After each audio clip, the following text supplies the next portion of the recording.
जी अस्सलाम वालेकुम। Session start करते हैं। लिनक्स को ही कंटिन्यू करेंगे आज भी हम लोग, और जिस हद तक कंप्लीट कर सके लिनक्स को तो कोशिश यही होगी कि आज कंप्लीट करें। और अगर कुछ रह जाएगा तो वो हम कल सेशन करेंगे। कल तो मैक्स हमारा लिनक्स का लास्ट सेशन होगा, क्योंकि लिनक्स ख़त्म तो होनी नहीं है थ्रू आउट द कोर्स, वो चलती रहनी है। We will use the Linux part in our sorry dockers. फिर आगे हमें जेंकिंस में भी उसी को यूज़ करना है, फिर आगे जिस हद तक जाते जाएंगे and then we will use it. So at the moment we just cover the Linux part and then we will start the Docker, Jenkins, Git, Ansible and the Kubernetes.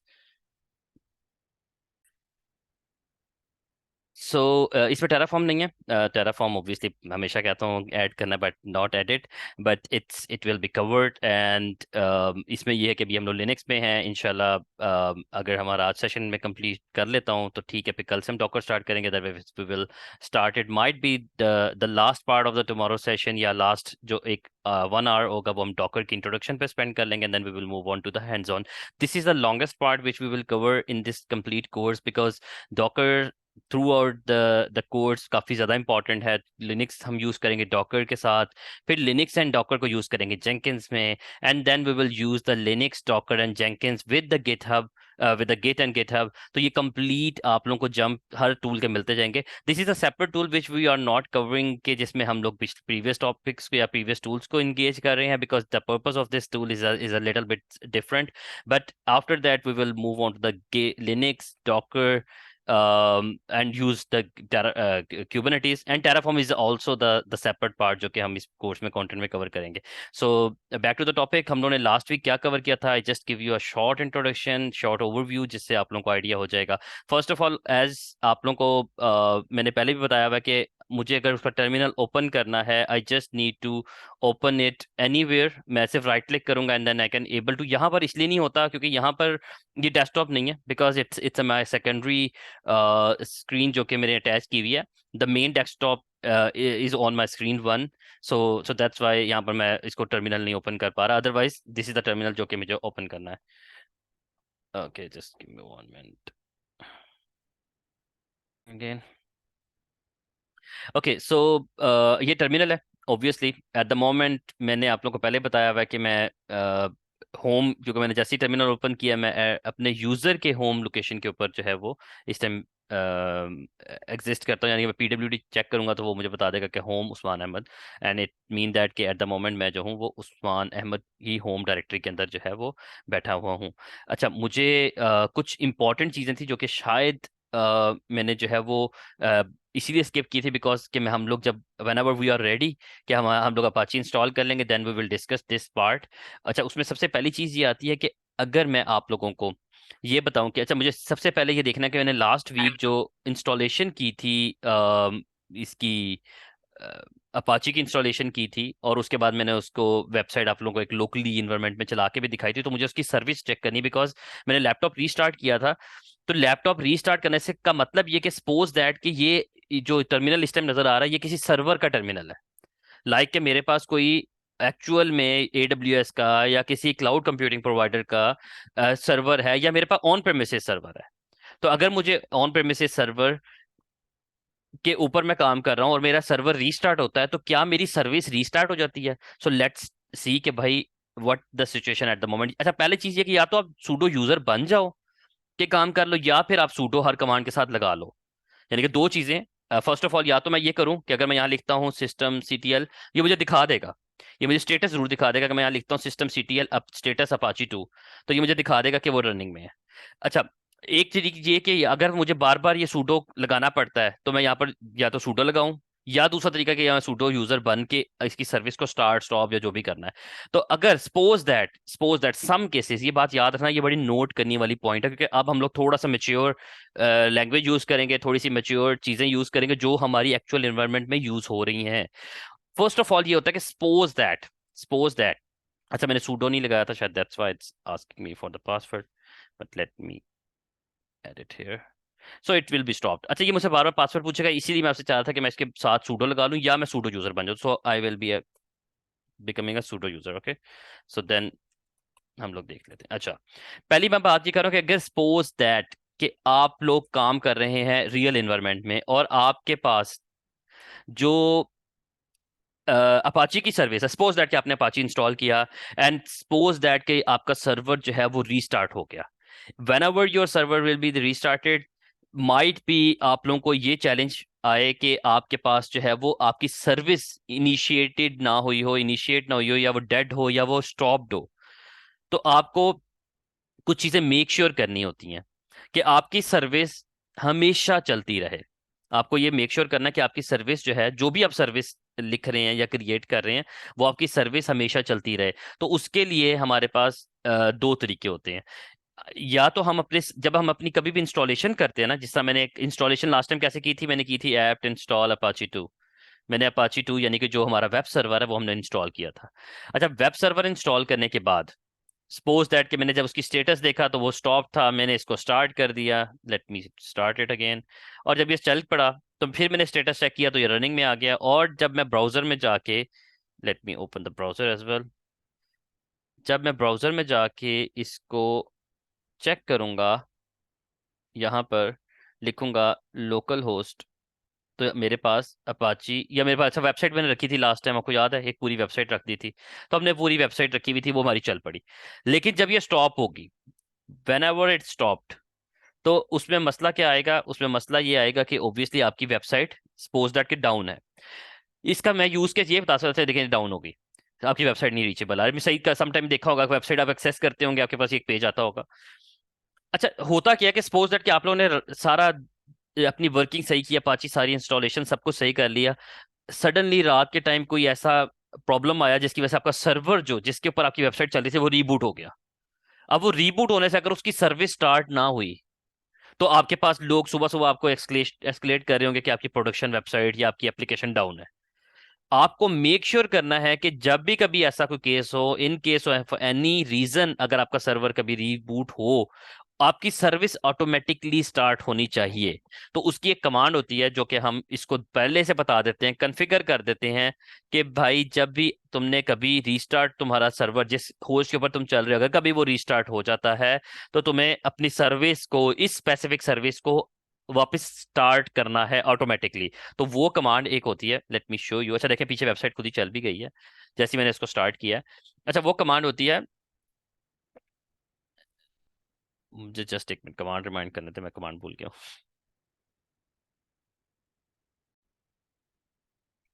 अच्छा, वो कमांड ये थी, सिस्टम CTL इनेबल अपाची। आपने सिर्फ ये लिखना है।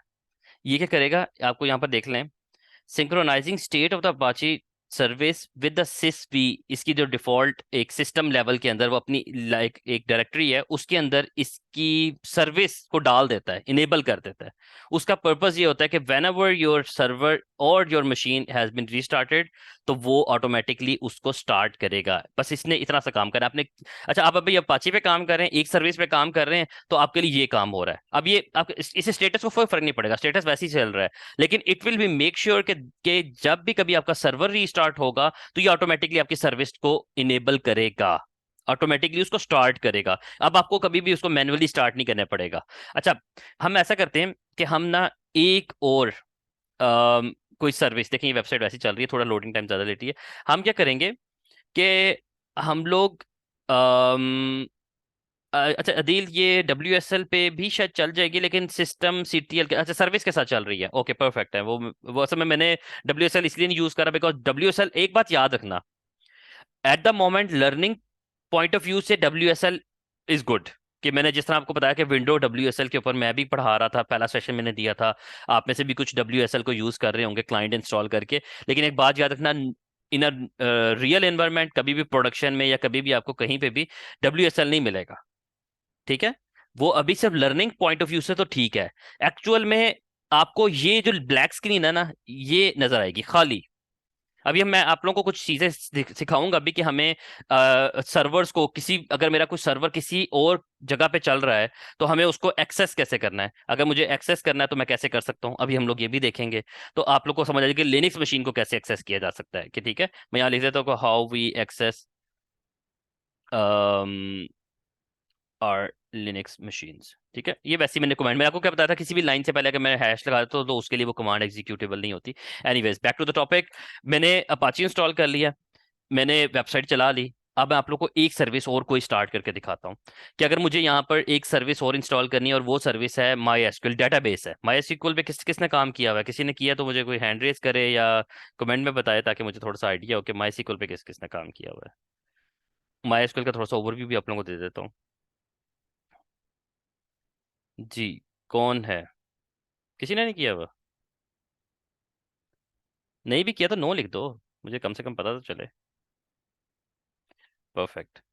अच्छा जी, चलें, अच्छी बात है। फिर मुझे लगता है कि मुझे आप लोगों को ना पहले थोड़ा सा ना ओवरव्यू देना पड़ेगा, and it's not bad obviously. अच्छा ये देखें, मैंने ये पिछले नोट्स ओपन कर लिए ताकि आप लोगों को ना यहाँ पर मैं आगे दूँ। अच्छा, जिस तरह मैंने अभी आप लोगों के साथ डिस्कस किया, मैं यहाँ पर इसको थोड़ा सा बड़ा कर लेता हूँ, इसको जूम भी कर लेते हैं थोड़ा सा। ठीक है, अब आप लोगों को नज़र सही आएगा। ऊपर चलते हैं यहाँ से। अच्छा, मैंने सबसे पहले अभी एक सर्विस इंस्टॉल की थी जो लास्ट वीक की थी। हम लोगों ने एक सर्विस इंस्टॉल की, और उस सर्विस का नाम था अपाची। अपाची 2 क्या था? अपाची 2 इज़ अ वर्जन, मैंने आपको बताया था, उसका स्टैंडर्ड है जो भी हम यूज़ करते हैं। अपाची जो है वो वेब सर्वर है। Apache is a web server. Web server क्या होता है? जिसके ऊपर आप अपनी वेबसाइट, अपनी एप्लीकेशंस रखते हैं, और वो ऑब्वियसली वेब एप्लीकेशंस वो चलती हैं। ठीक है, आप यहाँ से चला सकते हैं। वेब सर्वर और भी हैं, जैसा मैंने आपको बताया था, इसके डिफरेंट वेब सर्वर्स होते हैं। जिस तरह अपाची है, इस तरह एनजिनक्स भी वेब सर्वर। इसी तरह हम लोग एक और वेब सर्वर को डिस्कस करते, सॉरी वेब सर्वर कह रहा हूँ, एक और सर्विस को डिस्कस करते हैं, और उस सर्विस का नाम है माई एसक्यूएल। अच्छा, माई एसक्यूएल होती है, my SQL is a database server. Database server है। इसको असल में डेटाबेस सर्वर नहीं कहेंगे, डेटाबेस इंजन कहेंगे। मल्टीपल इंजन्स के नाम आप लोगों ने शायद कभी कभी सुने हो, आप लोग के कानों से शायद गुजरे हो। एक माईएसक्यूएल है, डेटाबेस का इंजन होता है। पोस्टग्रेस डेटाबेसेस भी होती हैं, पोस्टग्रेस, पोस्टग्रेस क्यूएल, एसक्यूएल जिसको लिखते हैं, एसक्यूएल लिखते हैं, पोस्टग्रेस एसक्यूएल। मैंने पोस्टग्रेस पे भी काफी काम किया हुआ है। एक होती है MS SQL, is a database. इसके अलावा मारिया डीबी का नाम आप लोगों ने सुना होगा। मारिया डीबी और MySQL is the same, almost the same thing. इसके अलावा मोंगो डीबी का नाम सुना होगा। बहुत सारी डेटाबेस, ये सारी डेटाबेसेस हैं। डेटाबेसेस वो एक कह सकते हैं कि सर्विस होती है, या वो एक कह सकते हैं कि मल्टीपल टाइप्स की डेटाबेसेस वर्ल्ड में आपके पास अवेलेबल होती हैं। अगर मैं इजीएस्ट लैंग्वेज में कहूँ, it's work like as a कि आपका जो डाटा स्टोर होता है, यानी कि मैं सपोज दैट कि आप लोगों को ये बैच पढ़ा रहा हूँ, और आप लोगों का ऑब्वियसली मुझे आप लोगों की पूरी डेटाबेस, अपनी जो एल्बिस्टेक की डेटाबेस है, उसमें आप लोगों की इन्फॉर्मेशन रखनी है कि आप लोगों का नाम क्या है, आप लोग कब रजिस्टर हुए थे, आप लोगों ने कौन से कोर्स में रजिस्टर हुए थे, आप लोगों ने जो है वो फीस जो है वो कब दी, उसकी सारी हिस्ट्री रखना। और मुझे कभी ट्रेस करना तो मैं कहाँ जाऊंगा? मैं ऑब्वियसली आप लोगों को ट्रेस करने के लिए डेटाबेस में जाऊंगा। तो डेटाबेस किसी भी कंपनी की एप्लीकेशन के अंदर पड़ा हुआ डेटा। अच्छा, जिस तरह मैं जूम का भी अकाउंट में आप लोगों को पढ़ा रहा हूँ, मैं जूम एक एप्लीकेशन है जिसपे मैं आप लोगों को पढ़ा रहा हूँ। अगर मैं जूम के ऊपर, जूम के जब मैं अकाउंट लॉग इन करता हूँ, तो जूम सबसे पहले क्या करता है? ये देखता है कि क्या मेरा पेड अकाउंट है या मैं फ्री वर्जन यूज कर रहा हूँ, क्योंकि ऑब्वियसली जूम का फ्री भी अवेलेबल है और पेड भी अवेलेबल है। तो जैसे ही मैं लॉग इन करता हूँ, तो सबसे पहले वो कहाँ जाके देखता होगा कि भाई मैं उनका एंटरप्राइज सोल्यूशन लिया हुआ है, यानी कि मैंने उनका कोई प्रीमियम एडिशन लिया हुआ है। उसका बेनिफिट क्या होता है कि मुझे वो unlimited amount of Zoom calls दे देते हैं, अनलिमिटेड नंबर ऑफ आवर्स के लिए दे देते हैं। तो बेनिफिट है कि ओब्वियसली मेरा पेड अकाउंट है। अगर फ्री अकाउंट होगा तो उसके लिमिटेड फीचर्स होंगे, वो 60 मिनट्स की कॉल होती है, और भी बहुत सारे होते हैं। तो ये किसी डेटाबेस में पड़ा हुआ है ना, तो वो जाके देखती है एप्लीकेशन। तो इसी तरह किसी भी एप्लीकेशन के अंदर जो पड़ी हुई डेटा जहां पर स्टोर होता है, उसको डेटाबेस कहते हैं। और database is the most important part किसी भी कंपनी के लिए। डेटाबेस सबसे ज्यादा इंपॉर्टेंट पार्ट होती है। एक बात याद रखना, डेवऑप्स में काम करते हुए, कि डेवऑप्स के अंदर किसी भी कंपनी के लिए वेब एप्लीकेशन, उसकी कोई भी एप्लीकेशन कंप्रोमाइज हो सकती है। वो कंपनी कंप्रोमाइज कर सकती है किसी चीज के ऊपर, कि भाई चले हमारी वेब एप्लीकेशन नहीं आ रही, थोड़ी देर बाद आ ही जाएगी ना, कोड तो मेरा गेटअप पे पड़ा हुआ है, आ जाएगी वापस।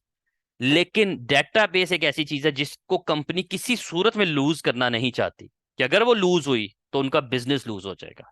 तो database the most important part होता है। तो इसीलिए अगर मुझे, मेरे पास मेरी कंपनी जिसके साथ सपोज दैट मैं काम कर रहा हूँ, सपोज दैट फॉर एग्जांपल कि अगर मैं अभी काम कर रहा हूँ माई सीक्वल, मेरी जो कंपनी है वो माई सीक्वल में डेटा स्टोर करना चाहती है। ये डिफरेंट डेटा समझने स्टोर करने के प्लेटफॉर्म्स हैं कि आपने डेटा किस में रखना है, और इनको स्टोर करने के डिफरेंट मेथड्स हैं।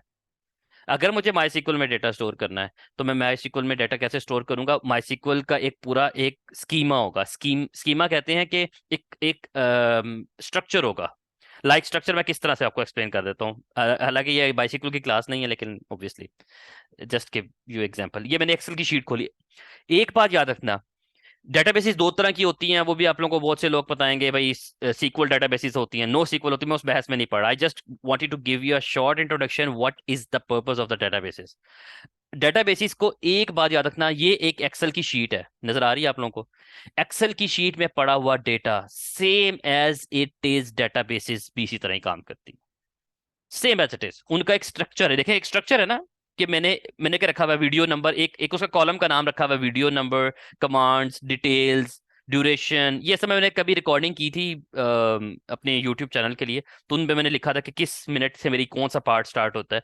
तो this is not for you, but it's just the previous data जो कि मैंने आप लोग, शायद मैंने ये इन्फॉर्मेशन नहीं शेयर की, मैंने कोई और शीट सिर्फ उसमें ये इन्फॉर्मेशन, क्योंकि आप लोगों से रिलेटेड ये दो कॉलम्स है, ये आप लोगों से रिलेटेड नहीं थे, इसलिए मैंने शेयर नहीं किया। एनीवेज, तो ये एक डेटाबेस है मेरे लिए एक डेटाबेस है जहां पर मुझे पता है कि भाई मेरे पास मैंने कौन से टॉपिक्स कवर कराने हैं, कौन से करा लिए हैं, और मुझे उनकी इन्फॉर्मेशन क्या है। हालांकि मैं इनको नहीं देखता ऑब्वियसली, लेकिन अगर मैं कहीं स्टक हो जाऊं पढ़ाते हुए, तो मेरे पास ये कम से कम लिखा तो वो पड़ा हुआ है ना। या आप लोग पढ़ोगे तो आप लोगों के लिए लिख के रखा हुआ है कि आप लोग पढ़ते हुए आप लोग को पता चले कि सीपी की कमांड क्या करती है, आगे लिखा हुआ है सोर्स डेस्टिनेशन कॉपी करती है। तो चीज ये है कि ये दिस इज द सेम है। अच्छा, स्ट्रक्चर डेटाबेस क्या होती है कि भाई ये एक स्ट्रक्चर है, मैं इस स्ट्रक्चर से बाहर नहीं निकल सकता। कि अगर मैंने यहां पर कोई ऐसी इंफॉर्मेशन डालनी है जो कि यहां पर एग्जिस्ट नहीं करती, कि मुझे डालना है अपने बैच 06 के स्टूडेंट्स के नाम डालने, तो क्या यहां पर मैंने कोई ऐसा कॉलम बनाया हुआ है? इस जगह पे देखो, क्या मैंने कोई कॉलम ऐसा बनाया, मुझे हाँ या ना में रिप्लाई करना है आप लोगों ने, कि जहां पर मैं अपने स्टूडेंट्स के नाम लिख सकूं जो कि बैच 06 के हैं? नहीं है ना। तो उसके लिए क्या करना पड़ेगा, मुझे एक नया कॉलम ऐड करना पड़ेगा, और वहां लिखूंगा नेम, सपोज दैट, अगर ये लिख देता तो, अच्छा इसको इनेबल करना पड़ना है, यहां लिख देता हूं नेम स्टूडेंट्स बैच 06। अच्छा, ये एक कॉलम ऐड किया, और कॉलम ऐड करने के बाद मैं उसमें अंदर कुछ लिख सकता हूँ ना।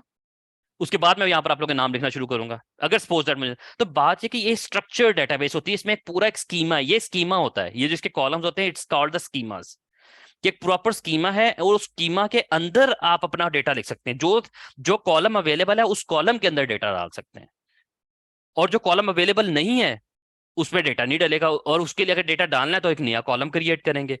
तो डेटाबेस में फिर आप क्या होता है, डेटाबेस एडमिनिस्ट्रेटर को कहते हो भाई एक नया कॉलम ऐड कर दो, मुझे एक और नया डेटा डालना है उसमें।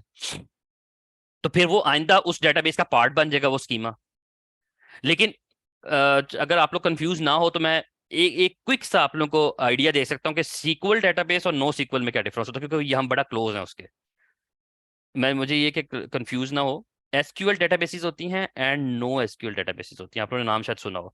सीक्वल और नो सीक्वल में सबसे बड़ा डिफरेंस ही ये होता है कि सीक्वल डेटाबेसेस, जो एसक्यूएल डेटाबेसेस, उनका एक प्रॉपर स्कीमा होता है, लेकिन जो नो सीक्वल डेटाबेसेस उनका कोई स्कीमा नहीं होता। यानी कि अगर मुझे बैच नंबर 06 अभी से डालना है ना, तो मैं यहाँ पर डाल दूंगा जी किसी का भी नाम, यहाँ लिख देता हूँ उमर। तो बात ये कि मुझे पता, मैंने स्कीमा अभी डिफाइन कर दिया विदाउट फॉलोइंग, और विदाउट कह सकते हैं कि इनिशियली डिफाइनिंग एनी स्कीमा, हम किसी भी जगह पे कोई भी चीज डाल, लेकिन वो अभी नहीं है, मैं उसको कंफ्यूज नहीं करता। लेकिन बस ये थोड़ा सा डिफरेंस होता है, क्विक सा डिफरेंस, कोई आपसे पूछे तो सीक्वल डेटाबेसिस का एक प्रॉपर स्कीमा होता है, प्रॉपर एक फॉर्मेट होता है, उसके अंदर डेटा डालता है। लेकिन नो सीक्वल का कोई डेटा फॉर्मेट नहीं होता, उसमें डेटा आप कहीं पे भी किसी भी टाइम कोई भी चीज डाल सकते हैं, यानी कि नए कॉलम्स भी उसमें आप इमीडिएटली ऐड कर सकते हैं। उसके लिए आप किसी डेटाबेस एडमिनिस्ट्रेटर को नहीं बताना पड़ता कि भाई एक नया कॉलम ऐड करो and then I will add it. आप किसी भी टाइम किसी चीज को डाल सकते हैं। बट एट द मोमेंट मैंने सिर्फ एक ओवरव्यू देना था कि माई सीक्वल डेटाबेसिस क्या होती हैं, और या डेटाबेसिस क्या होती है, और डेटाबेसिस को हम पर्पस क्या है उसको यूज करने का। समझ आई है या नहीं आई? मुझे थम्स अप करके बताओ ताकि आगे चलें। जिन्होंने नो लिखा था वो तो स्पेशली बताएं, क्योंकि ऑब्वियसली उनका जिन्होंने नहीं लिखा था ऑब्वियसली उनके भी नो ही था, लेकिन ये कि ऑब्वियसली आप लोग को इंशाल्लाह ये हेल्प आउट करेगा हम लोगों ने, क्योंकि एज अ डेवऑप्स इंजीनियर हमें जो है वो बहुत ज्यादा डेटाबेसेस इंस्टॉल करनी होती है, हमें सेटअप करके देनी होती है, लेकिन हमें स्ट्रक्चर्स बनाना, उनके कॉलम्स बनाना काम नहीं होता है कभी हमें बनाना, क्योंकि वो डेवलपर्स खुद भी बना लेते हैं और उसके लिए सेपरेट एक पूरी टीम होती है जो कि डेटाबेस एडमिनिस्ट्रेटर्स की टीम होती है। तो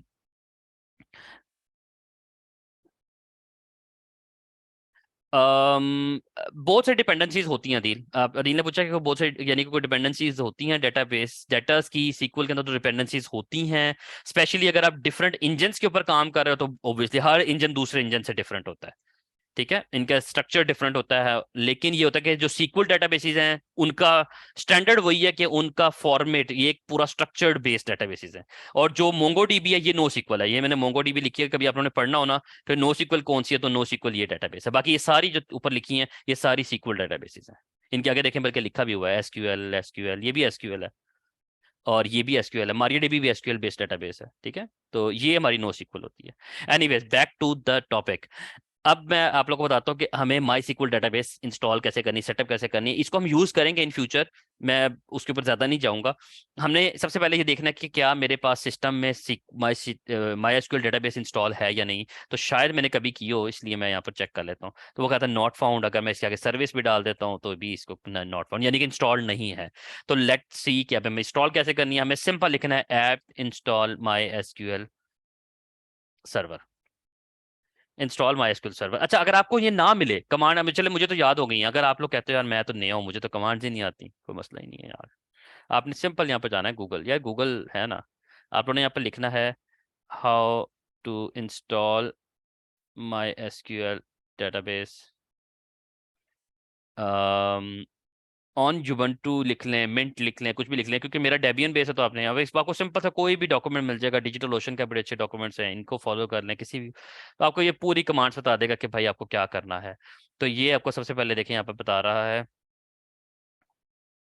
इसमें तो पूरा स्ट्रक्चर डिफाइन, सर सबसे पहले कह रहा है अपडेट कर ले, मैंने आपको कहा था ना एक दफा जब आप अपडेट करते हैं या अपग्रेड करते हैं तो वो आपकी सारी डिपेंडेंसीज रिफ्रेश करता है, और यही वाली कमांड जो मैंने पीछे लिखी है उसने भी यही कमांड लिखी है, और उससे आपका डेटाबेस इंस्टॉल हो जाएगा। तो उसने मैंने कह लिखा app install MySQL server, आप इसको एंटर करें, वहां से पूछेगा यस नो, पूछेगा देखें do you want to continue, yes we want to continue, yes करेगा, आपका डेटाबेस ये देखिए सारी डिपेंड, आप इसे माई इंस्टॉल कर रहे हैं, इसकी जितनी भी एडिशनल पैकेजेस है ना जो उसके रिक्वायर्ड है वो सारे वो भी इंस्टॉल कर रहे हैं, तो ये माई आपका इंस्टॉल करके आपके पास दे देगा और उसके ऑब्वियसली आप यूज कर सकते हैं फॉर दिस पर्पस। अच्छा, मुझे याद करना हम लोगों ने फाइल परमिशंस के ऊपर काम करना है, डायरेक्टरी परमिशंस के ऊपर काम करना है, जो कि परमिशंस ऑब्वियसली इंपॉर्टेंट है, और उसके अलावा हम लोगों को क्या नाम है, अच्छा, माई सिक्वल के आगे ना आप लिखो माई सिक्वल हाइफन सर्वर, जिस तरह मैंने लिखा है ना ये कमांड लिखो, ये मुझे चैट पे एरर भेजा है किसी ने तो मैंने कहा आपको बता दो, ये लिख रहे हैं my install app to get MySQL server. अच्छा, आप लोग साथ साथ परफॉर्म करते हैं लिनक्स में कर सकते हैं, लिनक्स में करते भी रहें, लेकिन ये मैं रेकमेंड करूंगा कि आगे जाके आप लोग पहले फोकस करके मेरे सेशंस को देखें और उसके बाद परफॉर्म कर, क्योंकि ओब्वियसली वो जब थोड़ी सी एडवांस चीजें हो जाएंगी ना उसमें फिर आप लोग को परफॉर्म करने का टाइम नहीं मिलेगा, और अगर आप परफॉर्म कर रहे होंगे एरर्स आ रहे होंगे तो वो फिर उसको हम लोग मैनेज नहीं कर पाएंगे टाइम को, ठीक है, तो वो बेशक आप लोग बाद में मुझसे असिस्टेंस दे सकते हो।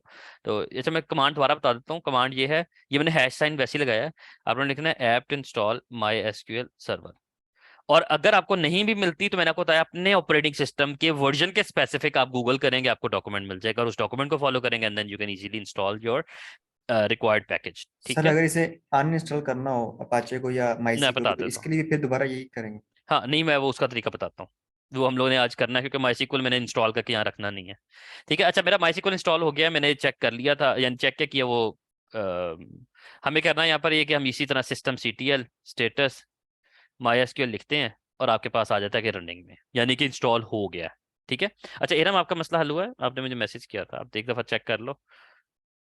अच्छा, यहाँ पर मैंने ये कमांड लिखी है और उसने बताया कि सर्विस स्टार्टेड है, अगर सर्विस स्टार्टेड है तो अब हमें करना क्या है, हमें लिखना है माई सिक्वल के अंदर जाने का तरीका क्या है। माई सिक्वल में जाने का तरीका ये कि आप यहाँ पर खाली अगर आप रूट यूजर हैं, if you are root user, आप यहाँ लिखें माई एसक्यूएल और एंटर करें तो ये माई सिक्वल के अंदर डायरेक्टली चला जाता है।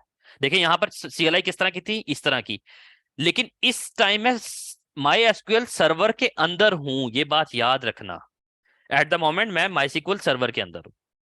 अगर मैं यहाँ पर इसकी कमांड लिखूंगा, अच्छा इसकी कमांड्स डिफरेंट होती हैं। ऑनेस्टली मैं अब माई नहीं पढ़ा रहा इस टाइम, तो मैं ऑब्वियसली बहुत ज्यादा नहीं कमांड्स इसमें बताऊंगा, लेकिन हमारे कोर्स में आगे जाके मैं माई पे थोड़ा सा काम करना है हमें डॉकर के अंदर, तो मैं इसलिए थोड़ा सा शॉर्ट सा ओवरव्यू दूंगा, क्योंकि ऑब्वियसली मैं बता रहा हूँ कि DevOps is a big thing. अगर मैं छोटे छोटे टूल्स के अंदर घुस गया ना, ये माई के अंदर या पोस्टग्रेस के अंदर, अच्छा इसका सिंटैक्स डिफरेंट है, पोस्टग्रेस का सिंटैक्स डिफरेंट है, एमएस एसक्यूएल का डिफरेंट है, तो इसीलिए ऑब्वियसली हर चीज को कवर नहीं किया जा सकता। But let me give you a short overview, जैसा मैंने अभी डेटाबेस का शॉर्ट ओवरव्यू दिया, let me give you a databases. अगर मुझे बनी हुई देखनी है, जैसे ही हम कोई माइस्क्ल डेटाबेस इंस्टॉल करते हैं, माइस्क्ल का पैकेज इंस्टॉल करते हैं, तो हमारे पास कुछ डेटाबेसेस बनी होती है। अच्छा एक बात याद रखना, मैं यहाँ पर एक चीज लिख देता हूँ, लोग बहुत कंफ्यूज होते हैं।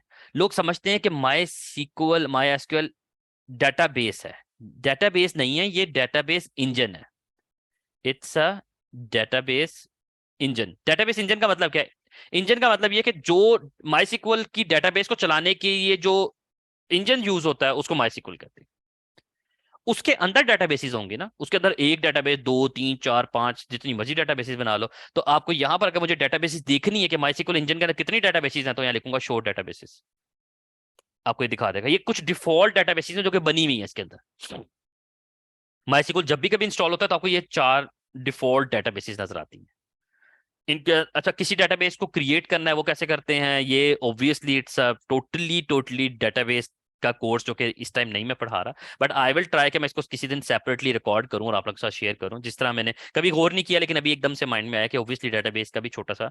वैसे तो माइस्क्ल इतनी कॉमन है कि आपको नेट पे तो बहुत सारी चीजें मिल जाएंगी माइस्क्ल से रिलेटेड, लेकिन क्लास के अंदर रहते हुए I will give you a short overview.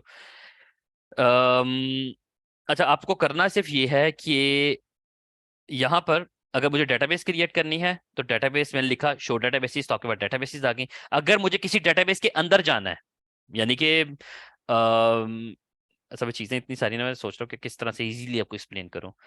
अच्छा किसी डेटाबेस के अंदर जाना है, यहाँ पर कमांड्स लिखता रहता हूँ आप लोग के लिए। डेटाबेस देखनी है तो यहाँ लिख दिया शो डेटाबेसेस।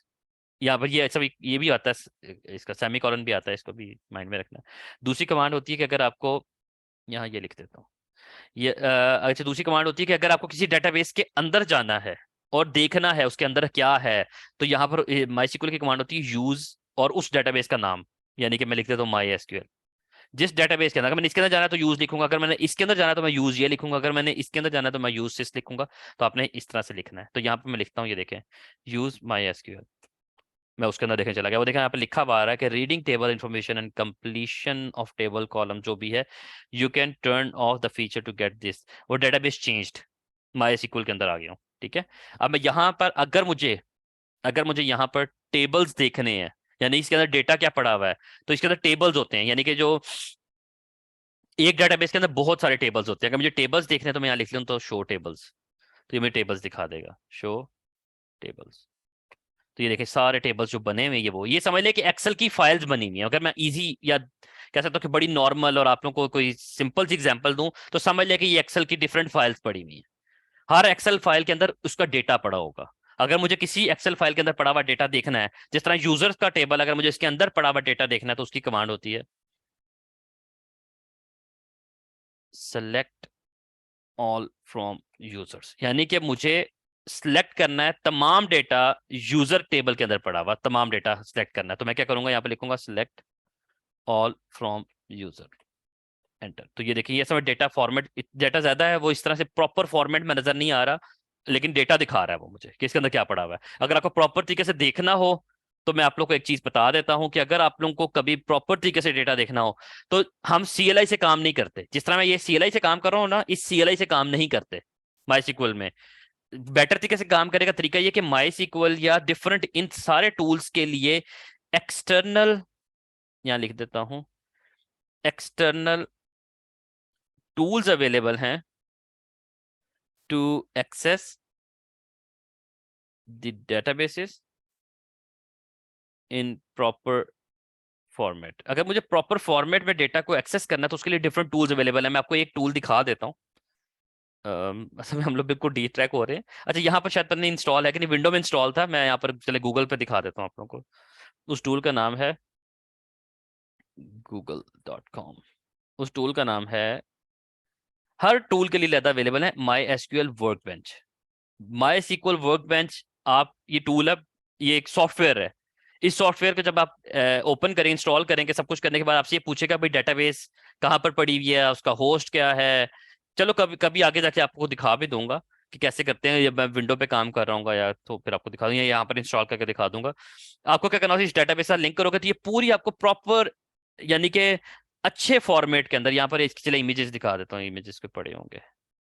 हाँ, इस तरह से आपको ना, ये इस तरह से आप लोगों को डेटा दिखाएगा। यहाँ पर होता है open image in new tab. सही नहीं आ रहा, जूम करके थोड़ा सा, ये शायद ओपन हो जाए। ये ये देखें, इस तरह से नजर आएगा कि यहाँ पर टेबल्स नजर आ रहे होंगे। यहाँ पर आप सिलेक्ट की देखें, क्यूरीज लगाई हुई है उसने। और ये नीचे कॉलम्स, ये एक्सेल की फील्ड में फील्ड आईडी, टाइटल, डिस्क्रिप्शन, ये सारा कुछ नजर आ रहा है। तो इस तरह से आपको डेटा नजर आना शुरू हो जाएगा। ये माइसिकल वर्कबेंच की एक मैंने इमेज दिखा दी है कि इस तरह से इसको एक्सेस करें। तो आपको ये वाला जो पीछे फॉर्मेट नजर आ रहा था ना, इसका मसला नहीं होगा। फिर ये जो इस तरह से डेटा नजर आएगा, आपको प्रॉपर फॉर्मेट में नजर आएगा। ठीक है, ओके है सबको? मैंने बताया ना अभी इतनी सारी चीजें, अगर मैं डिटेक्ट होने लगा ना कि तो फिर हो गया काम। तो लेकिन ये ऑब्वियसली इतनी शॉर्ट सा ओवरव्यू दे ही सकता हूँ कि चलें। अगर मैं आपको पोस्टग्रेस के रिलेटेड बताऊं तो पोस्ट, जब कि भाई आप लोगों को जिस पे कभी काम करने का मौका मिलेगा, तो देखो, अभी आप लोगों ने नहीं काम किया, आप लोगों को जब डेवऑप्स में काम कर रहे हो, आपको कभी जरूरत पड़ती है, आपको क्लाइंट कहता है मुझे पोस्टग्रेस पे काम करना है, तो ऑब्वियसली आप पोस्टग्रेस में आपको ये टेबल्स नहीं क्रिएट करने। टेबल्स अच्छा करने भी पड़े तो कौन सा बड़ी बात है यार, ये सारे ओपन सोर्स हैं, इनको आप यूज कर सकते हो। बिल्कुल उसमें एडिट भी कर सकते हो, उसमें डेटाबेसेस क्रिएट भी कर सकते हो, उसमें डेटा को चेंज भी कर सकते हो। तो वो हर चीज हो जाती है। और अगर बड़े बड़े लेवल पे जाओ तो बहुत सारे टूल्स हैं। मैं मुझसे कभी पूछ लेना, अगर कभी कोई किसी में मसला आएगा तो ऑब्वियसली मैं आप लोगों की हेल्प आउट कर दूंगा। और ऑब्वियसली गूगल इज अवेलेबल यार, आप लोगों को कभी मसला होगा ही नहीं। तो इसीलिए आप यहाँ पर क्या करते हो, शो टेबल्स करते हो, आपको टेबल सारे नजर आ जाएंगे। सॉरी, अच्छा इसमें एक सेंटेक्स का बड़ा मसला होता है, अगर आपने जरा सी भी गलती की ना, तो इसमें आपने टाइपो नहीं करना, इसीलिए लोग CLI को नहीं यूज करते। ऑनेस्टली ऑनेस्टली स्पीकिंग, माई सिक्वल को या किसी भी डेटाबेस पे काम करते हुए, किसी भी इंजन पे काम करते हुए, कम लोग डेटाबेस को CLI से, जिस तरह मैंने अभी एक्सेस किया हुआ इससे एक्सेस करते हैं।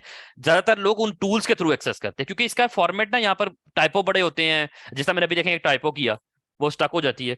अब वो कमांड, वो मैं पहले उसको बताऊंगा कि भाई मेरा मतलब ये था, या कंट्रोल C करूंगा, फिर वो जाके कहीं, तो ये इट्स नॉट अ कंफर्टेबल। तो इसलिए वर्क सारी GUI बेस्ड जो टूल्स है ना, उनको ज्यादा बेटर है। ठीक है।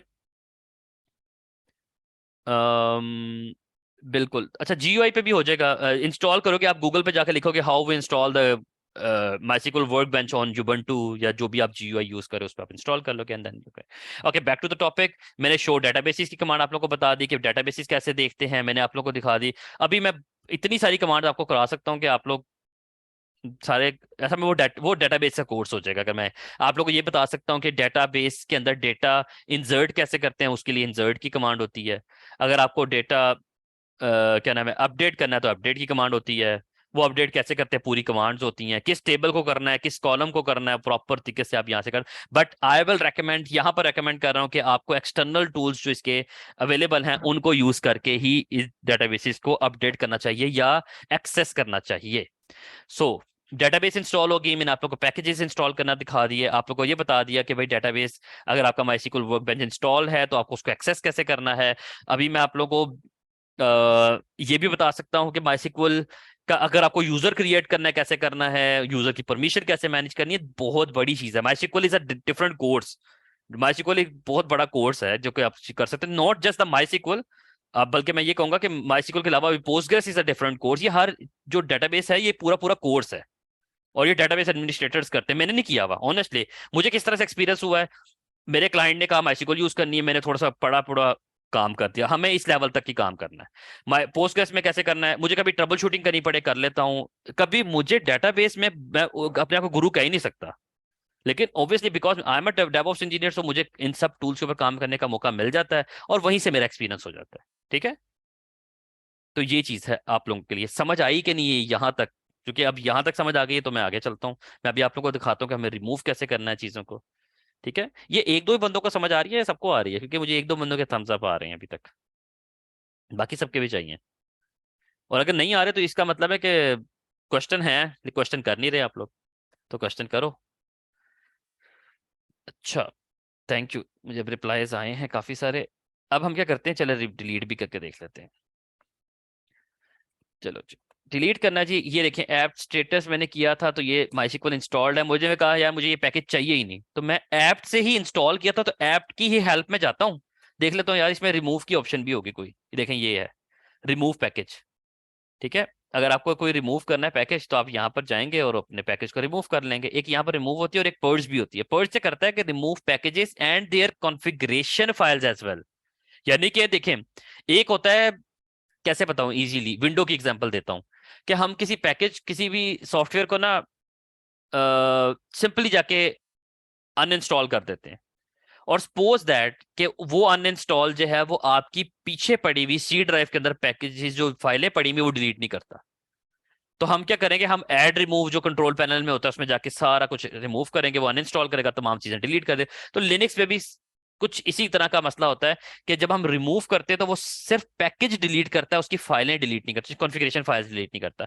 अगर आपको सब कुछ डिलीट करना है तो आप क्या करेंगे, ऐप पहले आप रिमूव कर लें, पहले रिमूव करो फिर बाद में पर्ज कर लें, या पहले पर्ज कर लेते हैं, पर्ज, और उसके बाद लिख देते हैं MySQL सर्वर। ठीक है, MySQL सर्वर मैंने ये किया, ये क्या करेगा, सारा कुछ डिलीट कर देगा। तो देखें वो कह रहा है कि मैं डिस्क से ये सब कुछ है ना उड़ाने लगा, हमने कहा उड़ा दो, उड़ा दिया। हम यहाँ पर एक दफा रिमूव की कमांड भी चला देते हैं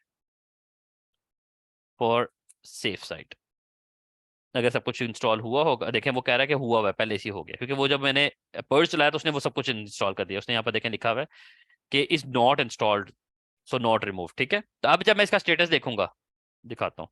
अब जब मैं इसका स्टेटस देखूंगा तो ये, अच्छा ये यहाँ पे दिखा रहा है।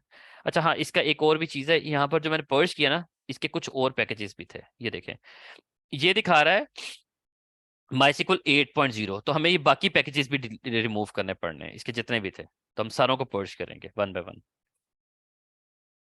तो फिर वो अनइंस्टॉल हो जाएगा। सब डिलीट कर देता है लेकिन समटाइम ना वो दो तीन पैकेजेस हो ना उसके जो मजीद इंस्टॉल हुए हैं तो फिर वो प्रॉब्लम करता है। ठीक है, तो मैंने ये भी डिलीट कर दिया।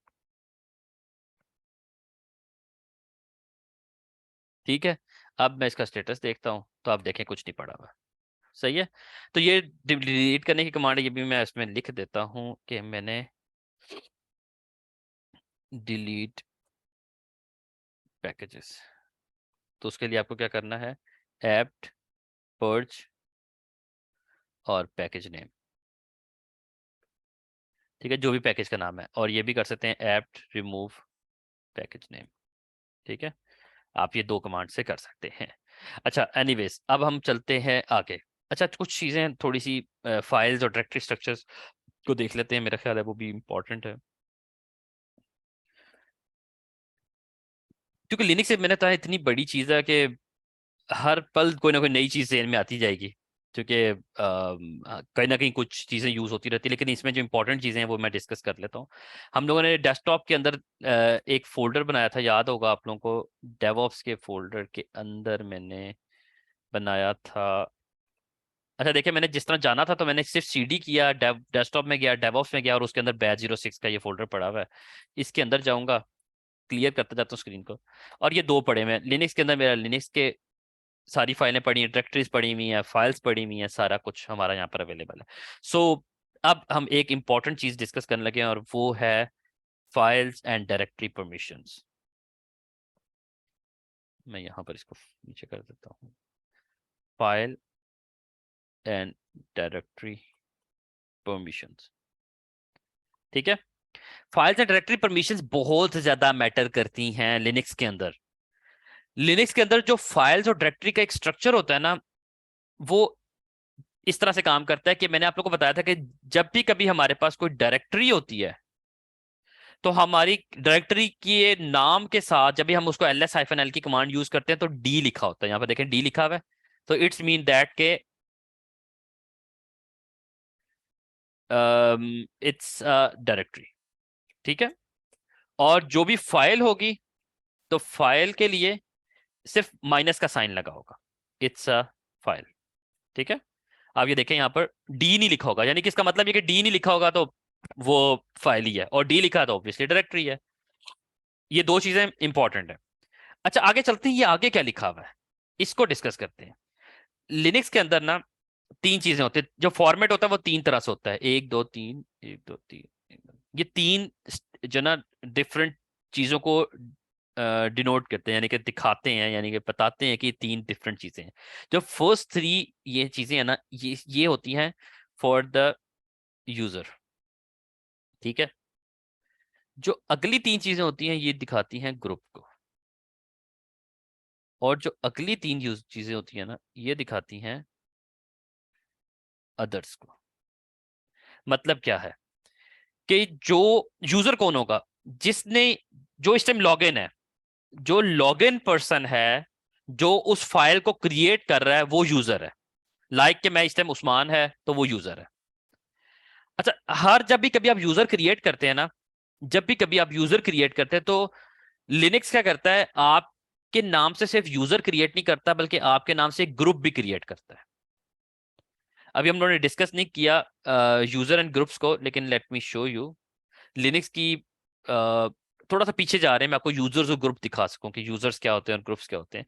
कि when ever you create any user तो उसका एक बाय डिफॉल्ट ग्रुप भी क्रिएट होता है, और ग्रुप असल में होता है मल्टीपल नंबर ऑफ यूजर्स, लेकिन हर यूजर इंडिविजुअली अपने ग्रुप का मेंबर जरूर होता है। लेकिन अगर मुझे उस्मान यूजर को रूट यूजर यानी कि बनाना है तो मैं क्या करूंगा, उस्मान यूजर को रूट यूजर के ग्रुप में डाल दूंगा तो वो रूट यूजर बन जाएगा। लेकिन ये सब कुछ डिफाइन कहां पर होती है, ये होती है ईटीसी डायरेक्टरी के अंदर। ईटीसी डायरेक्टरी के अंदर एक डायरेक्टरी होती है जिसको कहते हैं पास डब्ल्यूडी।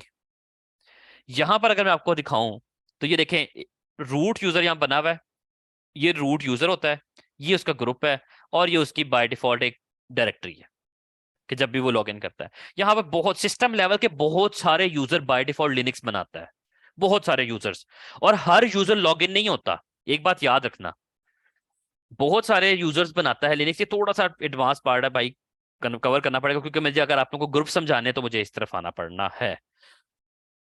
लिनक्स के अंदर हर यूजर लॉगिन नहीं होता। क्यों हम फिर बनाते हैं अगर लॉगिन ही नहीं करना? देखो कुछ चीजें इंडिविजुअली सिस्टम लेवल की भी होती हैं, यानी कि मैं यहाँ पर ड्रॉ करता हूँ कि मेरा एक सिस्टम है, और वो सिस्टम है, ये मेरा एक सिस्टम है, और मैंने अपने सिस्टम के अंदर सिर्फ अंदर कोई काम करने हैं। लाइक के मेरी एक एप्लीकेशन ने दूसरी एप्लीकेशन से या तीसरी एप्लीकेशन से या चौथी एप्लीकेशन से बात करनी है, तो ये सारे काम करने के लिए मुझे इंटरनल यूजर्स की जरूरत पड़ती है, जो कि एप्लीकेशन सिस्टम लेवल के यूजर्स होते हैं, जो कि अंदर अंदर कम्युनिकेट करते हैं। लेकिन कुछ यूजर्स हमें चाहिए होते हैं बाहर से काम करने के लिए, जिस तरह मैंने उस्मान यूजर बना हुआ है, उसके अलावा मैंने जिस तरह यूजर, आप लोग को याद होगा उसने बनाया था, एक और यूजर बनाया था, यूजर 01 था शायद। अगर मुझे वो यहाँ पर देखना तो यहाँ पर आ भी रहा होगा, वो मैं नीचे दिखाता हूँ आपको, मेरा माउस को मिली कर्सर, देखिए अगर मैं नीचे जाता हूँ तो यहाँ पर मैंने यूजर, ये उस दिन मैंने यूजर 01 बनाया था ये। अच्छा माई जब मैंने इंस्टॉल किया तो इसने माई का भी एक यूजर बनाया हुआ है, ठीक है। तो ये देखिए यूजर 01, तो मैंने यूजर 01 जो उस दिन बनाया था, अगर उसने यूजर 1 ने लॉगिन करना है तो वो भी कर सकता है। तो ये लॉगिन कर सकते। अच्छा कुछ यूजर है जो इंटरनली है वो लॉगिन नहीं कर सकते, उसकी कैसे निशानी पता चलती है कि वो लॉगिन नहीं कर सकते? उसकी निशानी ये है कि देखिए मैं अगर ऊपर जाता हूँ यहाँ पर, तो यहाँ पर बहुत सारे देखें यूजर, तो उनके आगे लिखा हुआ है नो लॉगिन। देखें इस पे भी मैंने मैक्सिमम जगहों पे लिखा हुआ है नो लॉगिन। ये लिनक्स में एक तरीका होता है कि अगर आपने कोई यूजर बनाया है तो वो यूजर लॉगिन भी कर सकता है, लेकिन अगर आप वो चाहते हैं कि उस यूजर को लॉगिन ना करने दिया जाए, सिर्फ वो इंटरनली पर्पस के लिए है, तो आप नो, अगर मैं इस यूजर के आगे, यूजर 01 के आगे नो लॉगिन डाल दूं तो इसका मतलब है कि ये यूजर लॉगिन नहीं कर सकेगा। मैंने क्या करना है, सिर्फ ये पूरी लाइन उठा के इस जगह पे डाल देनी है, बिन बैश का मतलब है, बिन बैश जो है डिफॉल्ट बैश होता है किसी भी यूजर का, कि जहां पर वो लॉगिन करता है और उसको यूज करता है। लेकिन जो यूजर, मैंने बताया कि अगर मुझे कोई यूजर लॉगिन नहीं करने देना तो मैं सिर्फ ये एक कमांड उठा के डाल दूंगा, और उसका पर्पस क्या होगा कि वो आपको लॉगिन नहीं करने देगा, और आपको जो है वो सिर्फ इंटरनल पर्पसेस के लिए आप उसको यूज कर सकते हैं। तो और हर यूजर का देखिए ग्रुप भी है, हर यूजर का जो ग्रुप होता है, ये यूजर आईडी होती है उसकी, ये यूजर है, ये यूजर आईडी है, और ये यूजर की ग्रुप आईडी है, और ये ग्रुप नेम है। तो हर यूजर देखिए अपने ग्रुप का मेंबर भी है, हर यूजर अपने ही ग्रुप का मेंबर है। लेकिन यहां पर देखिए कुछ यूजर्स जो हैं वो दूसरे ग्रुप के मेंबर भी हैं। तो बात यह है कि बताने का पर्पस ये है कि अगर आपको सिर्फ उसको उसका यूजर की परमिशन चेंज करनी, तो आप उसको क्या नाम है उसका ग्रुप चेंज करेंगे, ग्रुप का मेंबर बना देंगे। मैं क्या करूंगा, अगर मुझे यूजर 01 को रूट की प्रिविलेजेस देनी है, तो मैं क्या करूंगा, ये देखें ये 0 है ना, मैं इसके यहाँ पर ग्रुप जो है ना, यहाँ पर इस जगह पे 0 कर दूंगा, तो ये रूट भी बन जाएगा, रूट ग्रुप का मेंबर बन जाएगा। ठीक है, मैं अभी नहीं कर रहा क्योंकि ये बहुत किसी हद तक कंपैरेटिवली एडवांस पार्ट पे अंदर आ जाता है, आप लोग चकरा जाओगे यहाँ पर। अभी बहुत इजीली चीजों के ऊपर रहो, फिर आहिस्ता आहिस्ता आगे जाके हम करते जाएंगे इन चीजों पे। ठीक है, मैं वापस अपने इस टॉपिक के ऊपर आता हूँ। मैं बता ये रहा था जहां से मैंने निकला था, और वो ये था कि ग्रुप्स क्या होते हैं। ग्रुप्स हमारे पास होते हैं ये ये ग्रुप्स क्या होते हैं कि जो उस्मान यूजर है, उस्मान ही उसका ग्रुप है। यानी कि अगर मैंने क्रिएट किया तो मैं ही उसका ऑनर हूं। ये असल में यूजर होता है, या इसको हम ऑनर भी कह सकते हैं। मैं इसके ऊपर लिख देता हूँ, ये ऑनर है जिसने बनाया है। ठीक है, और यहां पर आता है ऑनर का ग्रुप। ठीक है, इसको हम इस तरह भी करते हैं। और अदर्स क्या होते हैं, अदर्स का मतलब होता है कि वो पर्सन जो ना तो ऑनर है और ना वो ऑनर के ग्रुप के अंदर एग्जिस्ट करता है। हर वो यूजर जो ये दो चीजों में एग्जिस्ट नहीं करता, वो अदर के अंदर आता है। ठीक है, ये तो बड़ा सिंपल सी चीज है ना। यानी कि वो यूजर देखें, अगर मैं इस फाइल की बात करूं, लिनक्स वाली फाइल की, तो इस फाइल को किसने क्रिएट किया, उस्मान अहमद ने, और इसका ग्रुप भी क्या है, उस्मान अहमद। लेकिन अगर मैं ये कहूं कि क्या यूजर 01 इस फाइल को चेंज कर सकता है, तो वो इसलिए नहीं चेंज कर सकता बिकॉज ना तो यूजर 01 उस्मान अहमद है, और ना वो उस ग्रुप का मेंबर है, तो इसका मतलब है वो चेंज नहीं कर सकता। तो वो क्या हुआ, वो किस में एग्जिस्ट करता होगा, यूजर 01 क्या हुआ, इन तीनों के अंदर में से कौन सी चीज हुई वो बताएं। यूजर 01 क्या है, अदर हुआ ना फिर। अदर्स हुआ। ना तो वो उस्मान है, ना वो उस्मान के ग्रुप का मेंबर है, तो इसका मतलब है वो अदर है। और अगर मैं किसी भी एक्स यूजर की बात करूं, तो वो भी अदर के अंदर आता है। लेकिन जब भी मैं कभी उस्मान अहमद की बात करूंगा या उसके ग्रुप के मेंबर्स की बात करूंगा, तो वो अदर में नहीं आएंगे, वो इसके अंदर आ जाएंगे। तो लिनक्स की जो जो परमिशंस होती हैं वो इस तरह से काम करती हैं। अब बात करते हैं कि अच्छा अदर में एनीवन जो उस्मान नहीं है और उस ग्रुप का मेंबर भी नहीं है। अब बात एक और करते हैं कि इनका क्या मतलब है, इनका मतलब क्या है। इनका मतलब होता है, ये जो तीन चीजें हैं ना, ये तीन डिफरेंट चीजों को शो करती हैं, और वो क्या है। पहला जो हाइफन साइन है, पहला माइनस साइन है, ये जाहिर करता है रीड को, आर रीड के लिए। अगला हाइफन साइन डब्ल्यू को जाहिर करता है राइट के लिए, और तीसरा जो है वो एक्स को डिनोट करता है। मतलब क्या है, अगर मैं यहाँ पर खुले तरीके से लिखूं, रीड राइट एंड एग्जीक्यूट। ठीक है, मैं ये बाकी मिटा देता हूँ और इस तरह कर देता हूँ कि पहला आपका इसको जाहिर करता है, रीड को, दूसरा राइट को करता है, और तीसरा एग्जीक्यूट को करता है। मैंने इनको ब्रेक डाउन किया है इस तरह से। ठीक है, और लिनक्स के अंदर रीड का एक कोड है, राइट का भी एक कोड है, और एग्जीक्यूट का भी एक कोड है। अब कोड का क्या मतलब है, इनके नंबर्स डिफाइन किए हुए। इसको याद रखने के लिए जो लिनक्स में काम करते हैं आमतौर पे, वो इसको याद रखने के लिए इसको 3 नंबर्स के अंदर हम इसको कह सकते हैं शो करते हैं, और याद रखने के लिए पहला नंबर जो होता है, रीड के पॉइंट समझ लें 4 होते हैं, राइट के पॉइंट्स 2 होते हैं, और एग्जीक्यूट के पॉइंट 1 होता है। पॉइंट 1 नहीं, मतलब कि अगर मैं नंबर की बात करूं, तो अगर मैंने इसको इक्वल टू करूं तो क्या बनता है, अगर मैं इन तीनों डिजिट्स को सम करूं तो क्या बनेगा, 7 बनेगा, बिल्कुल। तो बात यह है कि अगर मैंने, अब ये बड़ा इजी सी, अब आप लोगों को इंशाल्लाह समझ आएगा कि अगर मुझे किसी को ऑनर बनाना है या ऑनर की प्रिविलेजेस देनी है, तो मैं यहां पर क्या लिखूंगा, मैं लिखूंगा, या तो मैं लिखूंगा 421, या मैं लिखूंगा 7। देखिए मैं यहाँ पर दोबारा एक चीज लिखता हूँ, इसको कॉपी करते हैं, यहाँ पर पेस्ट करते हैं। अगर मुझे किसी को यूजर बनाना है या यूजर की प्रिविलेज, मैं यहाँ लिखूंगा 7। 7 का मतलब क्या होगा? 7 का मतलब होगा कि उसके पास रीड की एक्सेस भी है, राइट की एक्सेस भी है और एग्जीक्यूट की एक्सेस भी है। यानी कि मतलब क्या है, पर्पस क्या होता है, मैं थोड़ा सा दोबारा एक्सप्लेन करता हूं कि अगर तो यूजर यानी कि उस्मान यूजर है, वो क्या क्या कुछ कर सके इस फाइल के साथ। अगर तो मैं यहां लिख दूंगा 4, तो इसका मतलब है कि उस्मान भी अगर यानी कि जो ऑनर है, अगर वो खुद भी आके इस फाइल को रीड करना चाहे तो कर सकता है। 4 का मतलब क्या है? रीड। अगर उस्मान यूजर आए और वो रीड करना चाहे तो वो रीड कर सकता है। अगर मैं यहां लिख देता हूं 2, इसका क्या मतलब है? इस अच्छा 4 का मतलब है, पहले 4 फिर दोबारा एक्सप्लेन करता हूं। 4 का मतलब है कि ऑनर जो है उस्मान यूजर, वो इस फाइल को सिर्फ रीड कर सकता है, ना उसमें कुछ चेंज कर सकता है, ना उसको चला सकता है, ना उसके अंदर कुछ ऐड कर सकता है। अगर मैं इस फाइल की परमिशन जो है ना चेंज करके मैं आपको दिखाता हूं, अगर मैं सिर्फ इसकी रीड कर दूंगा ना, तो इस फाइल को उस्मान यूजर जिसने बनाई हुई है वो भी चेंज नहीं कर सकेगा, वो भी उसके अंदर कुछ लिख नहीं सकता। समझ आई?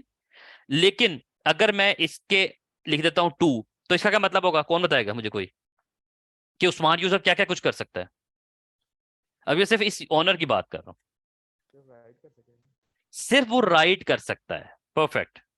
कि वो सिर्फ लिख सकता है। और अगर मैं इसकी परमिशन 1 कर देता हूं, वो क्या कर सकता है? सिर्फ वो एग्जीक्यूट। उसको चला सकता है, और वो ना रीड कर सकता है ना कुछ लिख सकता है उसके अंदर। समझ आई? और अगर मैं इसको 7 कर दूं तो क्या कर सकता है, मुझे कौन बताएगा? Read write execute. Read write execute, यानी कि सारा कुछ कर सकता है। जी रकीब, आपका क्वेश्चन है?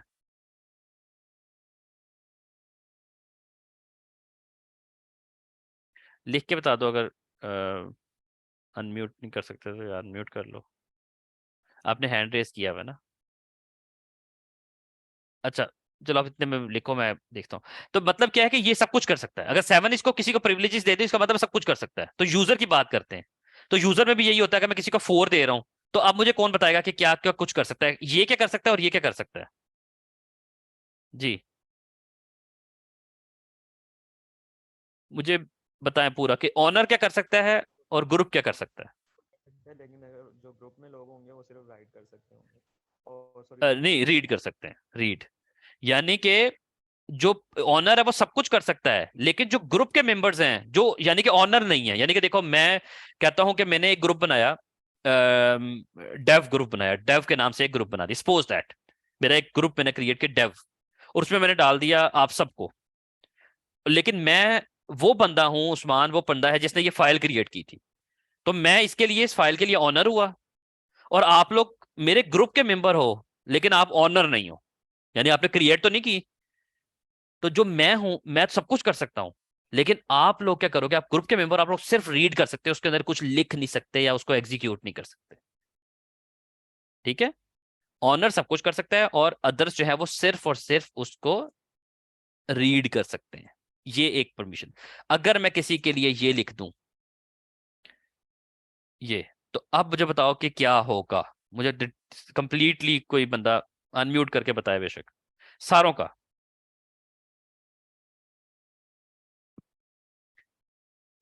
जी, यूजर के पास सारे एक्सेसेस होंगे, और जो ग्रुप होगा, ग्रुप के मेंबर्स होंगे वो सिर्फ राइट कर सकेंगे, और उनके अलावा कोई राइट और नहीं, रीड। 4 रीड के लिए। हाँ सही, फोर रीड है। और जो अदर्स यानी इसके अलावा कोई और जो भी होगा वो सिर्फ राइट कर सकेगा। राइट कर सकता है, बिल्कुल। तो देखिए इस कोड को देखते जाए ना, मैंने 7 दे दिया, इसका मतलब है कि मैंने उसको ये सारी परमिशंस दे दी। 4 भी दे दिया, 2 भी दे दिया, 1 भी दे दिया। अब मैं यहाँ पर 4 to 1 यहाँ नहीं लिखूंगा अलग अलग कि मैं लिखूं 4 to 1, ये नहीं लिखूंगा, मैं 7 लिख दूंगा। 7 का मतलब मैंने उसको सब कुछ दे दिया। ग्रुप को अगर मैंने, चले एक और आपसे क्वेश्चन करता हूँ, अब आप लोग को समझ आएगी इंशाल्लाह।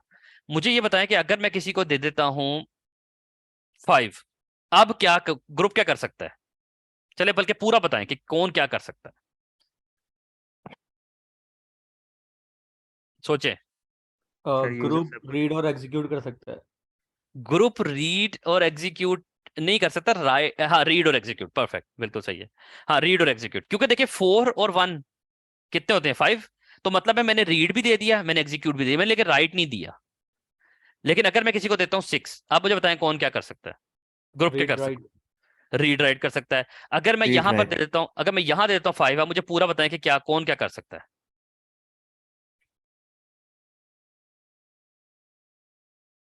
यूजर सब कर सकता है, रीड राइट एग्जीक्यूट, और ग्रुप जो है वो सिर्फ रीड राइट कर सकता है, और हम्म। अदर्स जो है वो रीड और एग्जीक्यूट कर सकता है। Perfect perfect. देखिए सम करते जाए ना तो प्लस करते जाए, 4 और 1 5, तो ये 5 ये क्या कर सकता है? रीड कर सकता है और एग्जीक्यूट कर सकता है।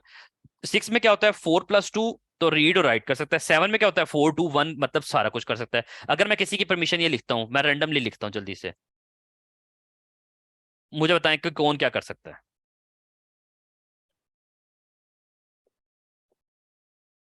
जल्दी से? यूजर सिर्फ रीड कर सकता है, ग्रुप जो है राइट कर सकता है, और अदर्स जो है read and right. Read and right कर सकते हैं, बिल्कुल सही।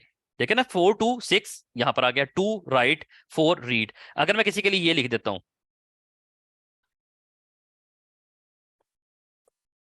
तो अब बताएं क्या कर सकता है, कौन क्या कर सकता है? यूजर एग्जीक्यूट कर सकता है सिर्फ, और ग्रुप जो है एग्जीक्यूट और रीड कर सकता है, अदर्स जो है राइट एंड एग्जीक्यूट।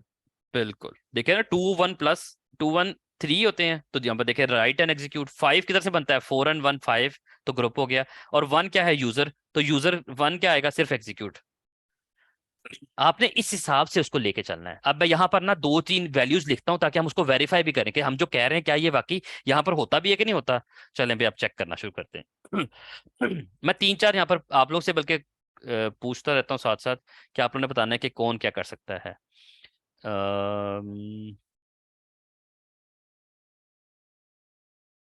आप लोग से अभी क्वेश्चन करूंगा, आप लोग अभी देखते जाओ, फिर आंसर बाद में देना।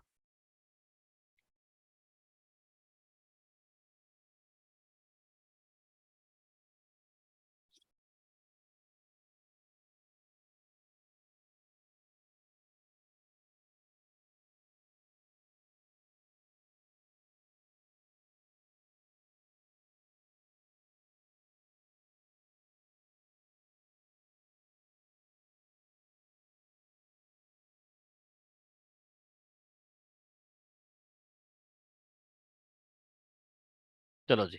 अब आप लोगों ने मुझे एक एक बंदा, ये हर बंदा एक बताएगा, सारे नहीं, एक बंदा नहीं सारे बताएगा। ठीक है, तो पहला मैं जिसका नाम लूंगा वो मुझे आंसर देगा, चाहे वो मुझे चैट में दे आंसर, चाहे वो मुझे अनम्यूट करके दे। It's all up to you. मैं जिसका नेम बोलूंगा जिस जगह पे, उसने उस जगह पे आंसर देना है, ठीक है? और अगर नहीं आता होगा तो मुझे बताना भी है कि भाई नहीं। ठीक है। अच्छा जी, पहला बंदा कौन है? चलो जी, पहले से स्टार्ट करते हैं। अदील, आप बताओ। 7 2 1।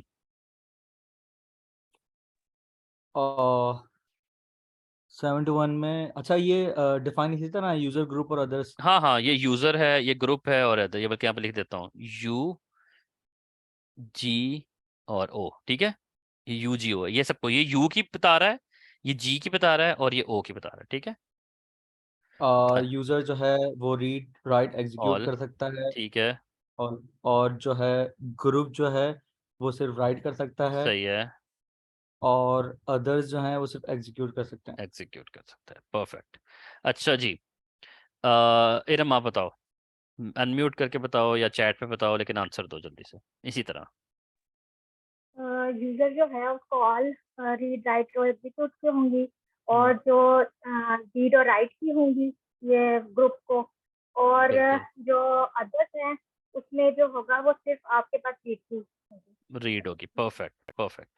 ठीक है जी, अब अगला रकीब आपने बताना है, इसका क्या मतलब है 7 7 7?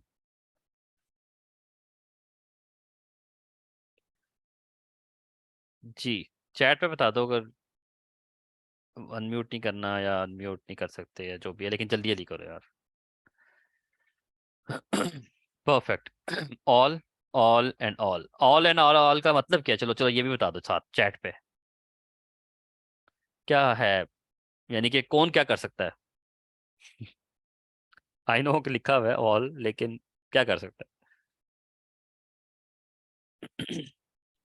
अच्छा, जितने मेरे की आंसर दे रहे हैं ना, मैं आप लोग को बड़ा एक बेस्ट चीज बताऊं, लिनक्स में सबसे ज्यादा यूज होने वाली और सबसे ज्यादा जो मजे की कमांड है ना वो ये है 777। ये आप लोगों के बहुत ज्यादा काम आएगी।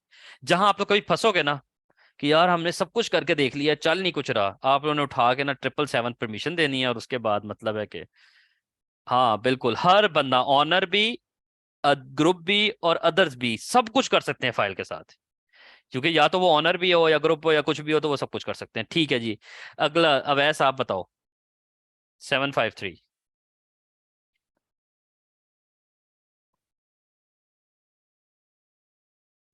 यस यस, जो एक तो है सैम का जो है वो ऑल है, और जो 5 का है वो रीड और एग्जीक्यूट है, और जो बाकी जो है 3 उसका राइट और एग्जीक्यूट।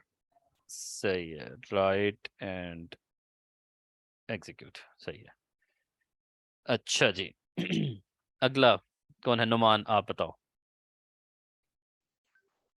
सर ये यूजर है वो रीड और राइट कर सकता है, सही है, और जो ग्रुप है वो सिंपल एग्जीक्यूट कर सकता है, और जो अदर्स हैं वो राइट कर सकते हैं। सही है, परफेक्ट परफेक्ट परफेक्ट जी। मुनसिफ आप बताओ 624। अच्छा, जो हमारे पास यूजर है उसको परमिशन है रीड और राइट की, ठीक है। सही है, तो हमारे पास राइट आ रहा है। सही है उसके बाद फोर जी। अदर्स को सॉरी राइट की रीड की परमिशन। रीड की परमिशन, परफेक्ट जी। आगे उमर, उमर आप बताओ। अच्छा जी, आपने मैसेज में बता दिया है कि जी पहला है read write 6, read and execute, और अगला भी read and execute. Let me see 5 4 and ठीक है, परफेक्ट जी। आगे कौन है? वजी आप। सर यूज़र के पास हमारे पास एक्सेस है रीड की, और उसके बाद नो एक्सेस नो एक्सेस। बिल्कुल परफेक्ट। किसी के पास कोई और एक्सेस नहीं, सिर्फ हम रीड कर सकते हैं फाइल को, बाकी कोई किसी को कुछ भी नहीं कर सकता ना। अच्छा, रीड भी जो है ना वो ना एग्जीक्यूट कर सकता है ना राइट कर सकता है, इसका मतलब ये भी है। ठीक है जी। उस्मान आपका आंसर 4401 क्या होगा?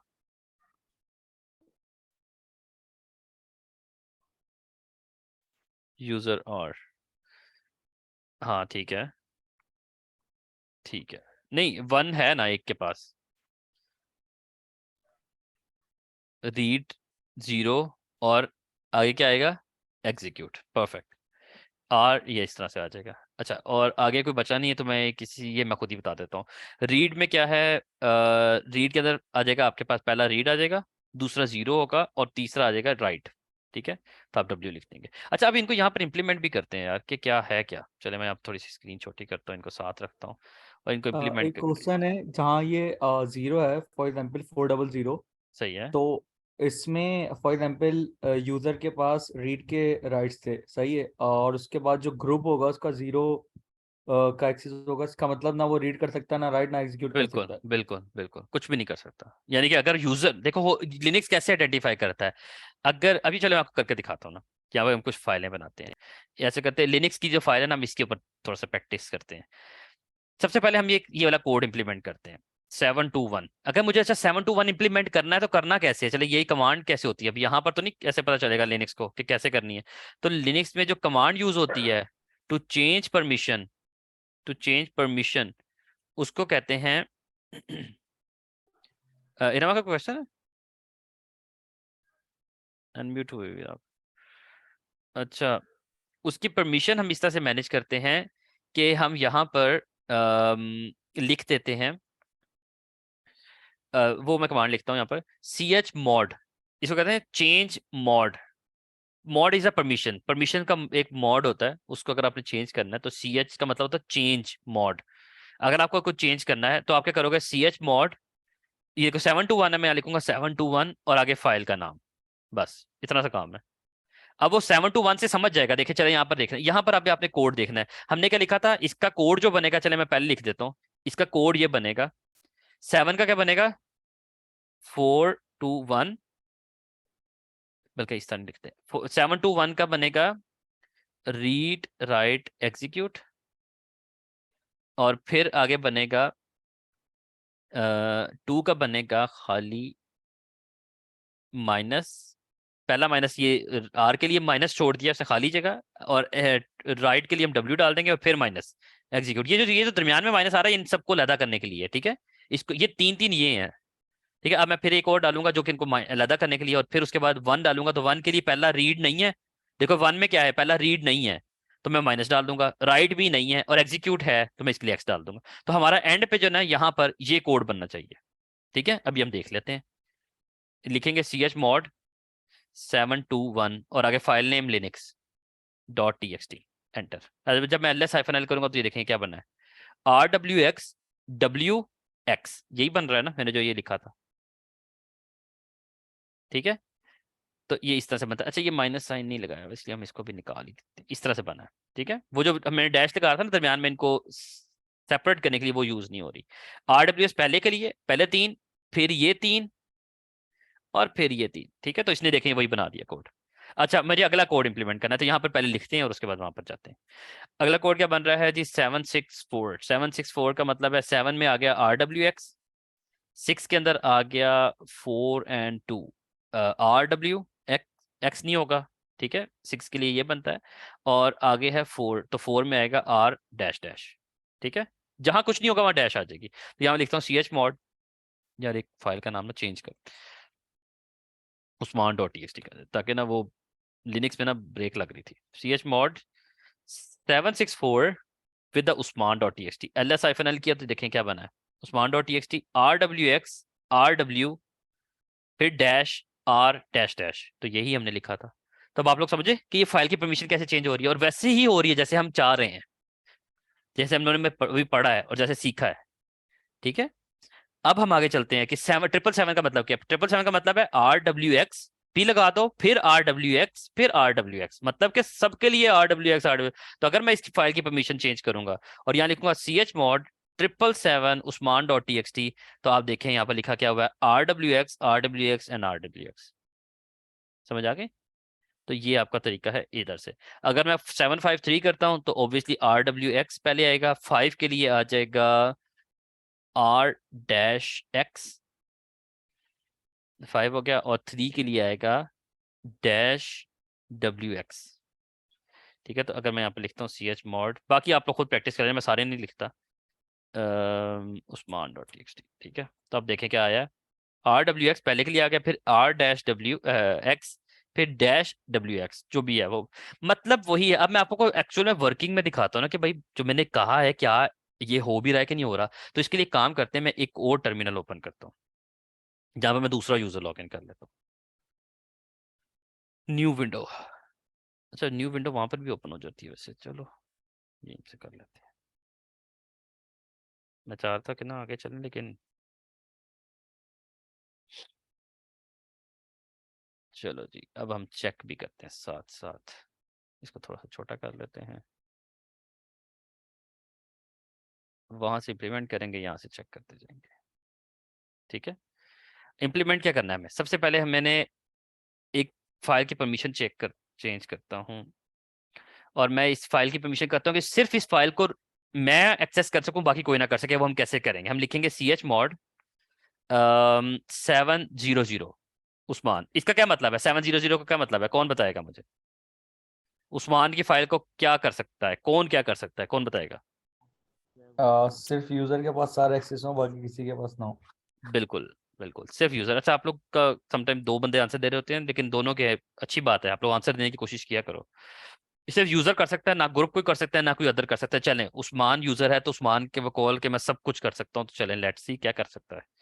मैं ना इस फाइल को ओपन करता हूँ usman.txt, किसके अंदर जाके लिखता हूँ हेलो, और इसको सेव करता हूँ। तो यानी कि मैंने इसके अंदर लिख लिया, ये राइट था, उसको लिखने का मतलब था ये राइट था। रीड का क्या मतलब है, कैट usman.txt, ये रीड कर लिया मैंने, ठीक है। रीड का असल में मतलब ये एक और भी होता है, रीड का मतलब होता है इसको एक्सेस भी करना, इसको देखना। इसमें कैट जो ना, कैट तो समटाइम सबके लिए चल जाती है, ठीक है, कैट समटाइम सबके लिए चल जाती है, इसलिए इसको मिक्स ना करना। रीड का मतलब एक और होता है कि मैं इसको लिखूं नहीं, सिर्फ इसको पढ़ लूं, यानी ओपन करके, तो मैं पढ़ लूँ। तो अगर मैं पढ़ पा रहा हूँ तो इसका मतलब है कि मैंने रीड भी है मेरे पास, मैंने भी इसके अंदर कुछ लिखा भी है। और एग्जीक्यूट का मतलब होता है चलाना, तो चलाने वाला काम आपको वो कोई चीज, कोई स्क्रिप्ट ही चलेगा ना, ये तो नहीं चलेगा, ये स्क्रिप्ट तो नहीं है। स्क्रिप्ट में बना के आप लोगों को चला के दिखा दूंगा, जो कि हमने कल से शुरू करना है। लेकिन चलें, मैं एक यूजर स्विच करता हूँ, स्विच यूजर करता हूँ। कौन सा था? यूजर 01 था। यूजर 01, ये यूजर था कि नहीं था, या डिलीट कर दिया था? लेट मी सी, होम के अंदर कौन सा यूजर पड़ा हुआ है? यूजर 01 है तो सही।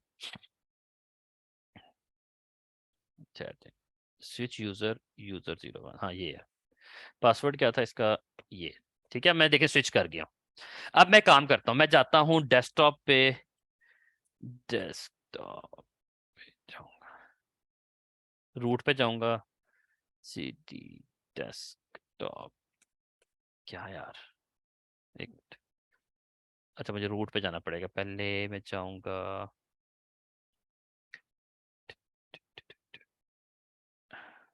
डेस्कटॉप, क्या उस्मान के अंदर डेस्कटॉप है, हाँ यहाँ पर है। फिर मैं जाऊंगा डेवऑप्स में, जहां मेरा स्क्रिप्ट पड़ा है ना, मैं वहां पर जा रहा हूँ, बैच 06 लिनक्स। ठीक है, मैंने देखिए एक ही जगह से बैठ के उधर पहुंच गया। मैंने आपको बताने का पर्पज ये था कि आप लोगों ने सीखा यही है सबको, जो मैंने भी किया। मैंने कमांड क्या चाहिए थी, मैं दोबारा दिखा देता हूँ। मैं यहाँ से बल्कि बड़ा करके दिखा देता हूँ, मैंने सिर्फ ये किया CD, कि मैं जहां पर भी बैठा हुआ था, चले मैं ये देखें होम पे बैठा हुआ हूँ, मुझे जाना कहाँ है, मुझे उसका पाथ सिर्फ पता होना चाहिए। मैं होम गया, उस्मान में गया, डेस्कटॉप में गया, डेवऑप्स, बैच 06 लिनक्स सब में गया और डायरेक्ट एंटर किया तो मैं डायरेक्ट पहुंच गया। अब मैं वहां पर LS करता हूँ तो ये पड़ा हुआ सब कुछ। चलें जी, इसको देख पाना ये मतलब नहीं होता कि रीड का मतलब है इसको चलाना या इसको। चले मैं पहले चेक करता हूँ कि मैं क्या रीड कर सकता हूँ। तो रीड करने के लिए कैट की कमांड, मैंने आपको क्या कहा था कि कैट की कमांड जो है वो आपको सिर्फ दिखाने के लिए होती है, जो कि रीड के लिए होती है। दो तरीके से रीड होता है, या तो आप कैट से रीड कर सकते हैं, यानी कि यहाँ पर कंटेंट देख सकते हैं, या आप इसके अंदर जाके, यानी कि एडिटर के अंदर जाएंगे तो आपको एरर दे देगा। इसलिए बाहर भी आपको एरर दे दिया होगा, मैं इसके अंदर जाऊंगा तब भी आपको ये एरर देगा। मैं इसको थोड़ा बड़ा ही कर लेता हूँ, आपको नजर सही से नहीं आ रहा कि नहीं। यहाँ पर देखिए मैंने पहले क्या किया, पहले मैंने कैट की कमांड चलाई, उसने कहा परमिशन डिनाइड, क्योंकि मैं देखें मैं अदर यूजर हूं, मैं इसमें आता हूं ना, मैं ऑनर हूं ना मैं ग्रुप का मेंबर हूं। तो मैं अगर ये हूं तो मैंने जब उसको एक्सेस करने की कोशिश की, उसने कहा नहीं, अगर मैं इसके अंदर भी जाने की कोशिश करूंगा मुझे परमिशन डिनाइड देगा। देखिए नीचे परमिशन डिनाइड लिखा हुआ है और वो कंटेंट दिखा भी नहीं रहा मुझे। समझ आई? ये पर्पस था इसका कि आप उसको देख सकते हैं। चलें अब इसकी परमिशन चेंज करते हैं। यहां तक समझ आइए? ओके करें मुझे अगर समझ आइए कि मैं देखें उस अदर यूजर हूं और मैंने उसको जब देखने की कोशिश की है या उसको एडिट करने की कोशिश की, उसने कहा भाई हु आर यू, उसने कुछ नहीं करने देना ऑब्वियसली मुझे। ठीक है, तो इस तरह। अच्छा, दूसरी चीज, अगर मैं इसकी परमिशन चेंज करता हूँ, chmod मैं करता हूं यूजर को कहता हूं कि भाई तुम कुछ भी नहीं हो, यूजर को कहता हूं कुछ भी नहीं, अदर को कहता हूं कुछ भी नहीं, और इसको कहता हूं 7 और usman.txt। आप देखें क्या कोड बन रहा है कि भाई ना तो यूजर इसको कुछ कर सकता है जिसने बनाई है, ना वो ग्रुप कुछ कर सकता है, लेकिन ये सब कुछ कर सकता है क्योंकि अदर के अंदर आता है। चलो देखते हैं, कैट कर सकता हूं मैं, वो कैट करा रहा है। अब फाइल की परमिशन चेंज हुई, इसे कैट करने दिया। अब मैं इसके अंदर जाता हूँ और इसको जाके एडिट करता हूँ। देखें पहले इसने दिखा दिया, अब मैं इसको एडिट करता हूँ everyone, इसको सेव करता हूँ तो देखिए उसने मुझे सेव भी करने दिया, मुझे एडिट भी करने दिया, दोबारा इसको एडिट सेव करता हूँ। अब देखते हैं क्या ये ऑनर ये सब कुछ कर सकता है। तो यहाँ करता हूँ कैट usman.txt, तो उसने कहा परमिशन डिनाइड। ऑनर के पास ये परमिशन नहीं है, हालांकि वो देखिए मैंने लिखा हुआ है ऑनर मैं हूँ, ये ऑनर होता है जिसने बनाया है और ये ग्रुप है उसका, ऑनर के पास ही नहीं है परमिशन। अभी तक हम लोगों ने एग्जीक्यूट नहीं करके देखा, एग्जीक्यूट भी आपको करके दिखा देता हूँ मैं। ठीक है, यहां तक समझ आया कि देखें परमिशन किस हद तक मैटर करती है, और ये सिक्योरिटी भी इसी से मैनेज होती है। एक बात याद रखें, लिनक्स के अंदर जो परमिशंस होती हैं इसी से आप मैनेज करते हो, कि आप क्या करते हो अपने कोड को अपने लिए। तो हम आमतौर पे ये कोड यूज करते हैं, कॉमन कोड्स कौन कौन से, मैं वो यूज करके आपको दिखा देता हूँ। हम ये वाला कोड कभी नहीं यूज करते, मैंने आज से पहले कभी भी ये यूज नहीं किया। ये जो मैंने अभी 044 वाला लगाया ना, 004 वाला या 7 वाला, ये कभी भी नहीं यूज किया। बिकॉज कौन होगा जो अपने आप को परमिशन नहीं देना चाहेगा और दूसरों को देना चाहेगा? ऐसा होता है कभी कि मैं कहूं कि भाई मेरे पास है ना, मेरे जो जूम की क्लास है ना, इस पे मुझे परमिशन ना मिले, आप सबके पास परमिशन हो, या कोड की या किसी चीज की, तो ऐसा नहीं होता ना। तो हम आमतौर पे कॉमनली कौन से यूज करते हैं, हम यूज करते हैं chmod 700 उस्मान डॉट, यानी कि मेरे पास सब कुछ, किसी और के पास कुछ भी नहीं। एक ये कोड बड़ा यूज होता है, एक और बड़ा यूज होता है और उसको कहते हैं 600, कि भाई मेरे पास रीड राइट की हो, एग्जीक्यूट की मेरे पास भी ना हो। हम सिक्योर, देखो मैं क्यों इसको देता हूँ, मुझे को वैसे आप लोगों के माइंड में क्या आता है कि मैं 600 कब देना चाहूंगा किसी फाइल को? किसी के माइंड में आता है कुछ? कोई बताना चाहे? गौर करोगे जरूर समझ आएगी कि मैंने क्या रिमूव किया है और मैं क्यों रिमूव करना चाहूंगा ये चीज। जी बिल्कुल, वजी ने परफेक्ट आंसर दिया। मैं भी यही बात कर रहा हूँ कि सम टाइम हम, एक गलती होती है कि हम कहीं गलती से अपना कोई स्क्रिप्ट एग्जीक्यूट ना कर दें। अब आप लोग सोचो मैंने एग्जीक्यूट करके नहीं दिखाया था, शायद आप लोगों ने इसलिए आंसर दी, चलो मैं आपको एग्जीक्यूट भी करके दिखा देता हूँ। मतलब ये होता है कि भाई सम टाइम हम ये चाहते हैं कि चले हम देख सकें, उसके अंदर कुछ लिख सकें, लेकिन हम गलती से कहीं एग्जीक्यूट ना कर दें। एग्जीक्यूट किसको किया जाता है? Let me show you. मैं यहाँ पर एक बैश का स्क्रिप्ट लिखता हूँ, जो कि आप लोगों को इंशाल्लाह कल से पढ़ाना शुरू करना है मैंने। मैं यहाँ एक स्क्रिप्ट का नाम लिखता हूँ, आप लोग देख लो, आप लोग को थोड़ा सा मोटिवेशन मिलेगी उससे। स्क्रिप्ट डॉट एस एच, इस बैश का जो स्क्रिप्ट होता है उसकी एक्सटेंशन एस एच होती है, इसलिए मैंने एस एच लिखा है। अब मैं इसके अंदर जाता हूँ, यहाँ पर एक बैश का स्क्रिप्ट लिख देता हूँ। कल से आप लोगों ने ये सीखना है इंशाल्लाह। हेलो एवरीवन,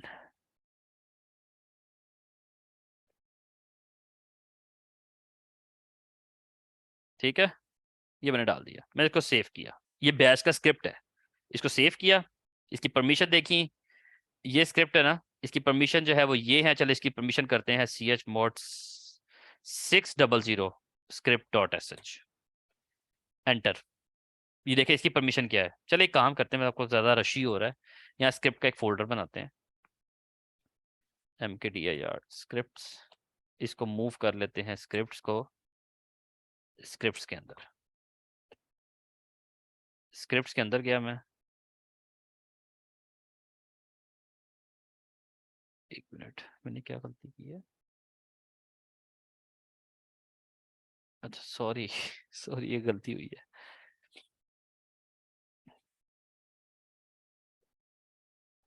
मैंने गलती कर दी थी।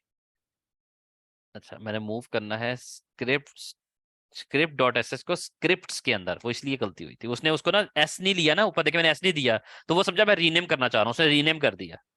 यहाँ देखिए रीनेम कर दिया, हालांकि सिर्फ एस की मिस्टेक थी। जब मैंने एस डाला तो समझ गया कि अच्छा ये मूव करना चाह रहे हैं, रीनेम नहीं करना चाह रहे। तो ये लिनक्स में बड़ी मजे की चीज है, गौर करोगे तो आपको समझ आएगी कि यहाँ पर क्या गलती हुई है मुझसे, कि मैंने पूरा फोल्डर का नाम नहीं लिखा, फोल्डर का नाम एस के साथ था। इसके अगर मैंने ये नहीं दिया तो वो समझ गया ऐसा मैं रीनेम कर रहा हूँ, अगर मैंने एस दिया तो वो समझ गया कि मैंने उसको मूव करना चाह रहा हूँ।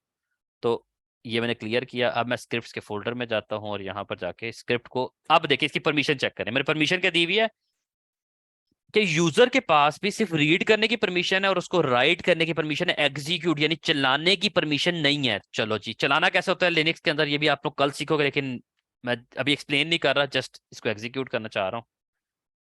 स्क्रिप्ट डॉट एस, तो ये देखिए आपको क्या देगा, परमिशन डिनाइड। क्यों? क्योंकि इसके पास अपने पास ही परमिशन नहीं है। अगर ये चलाने की कोशिश करेगा, स्क्रिप्ट के अंदर जाते हैं, तो ये भी नहीं चला पाएगा ऑब्वियसली।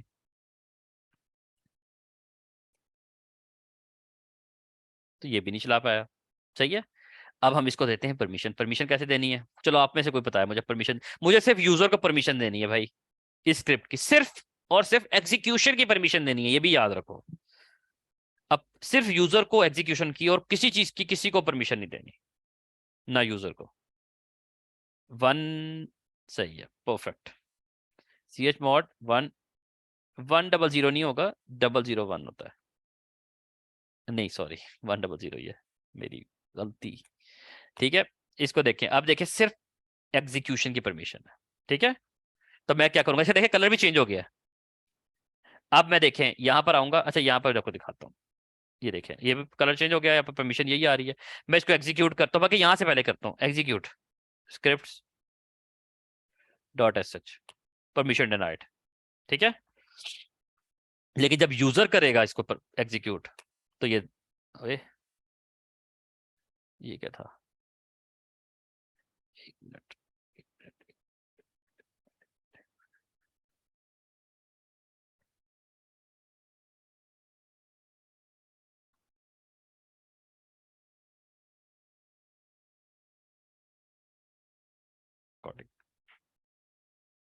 अच्छा, मिस्टेक यहाँ पर ये है कि अभी मैंने भी फर्स्ट टाइम एक्सपीरियंस किया है कि जब भी कभी आपने एग्जीक्यूट करना है ना किसी चीज को, तो आपके पास राइट की परमिशन होना जरूरी है। लाइक कैसे कि मुझे सी एच मॉड यहाँ पर देनी पड़ेगी, just 1 minute, right and execute.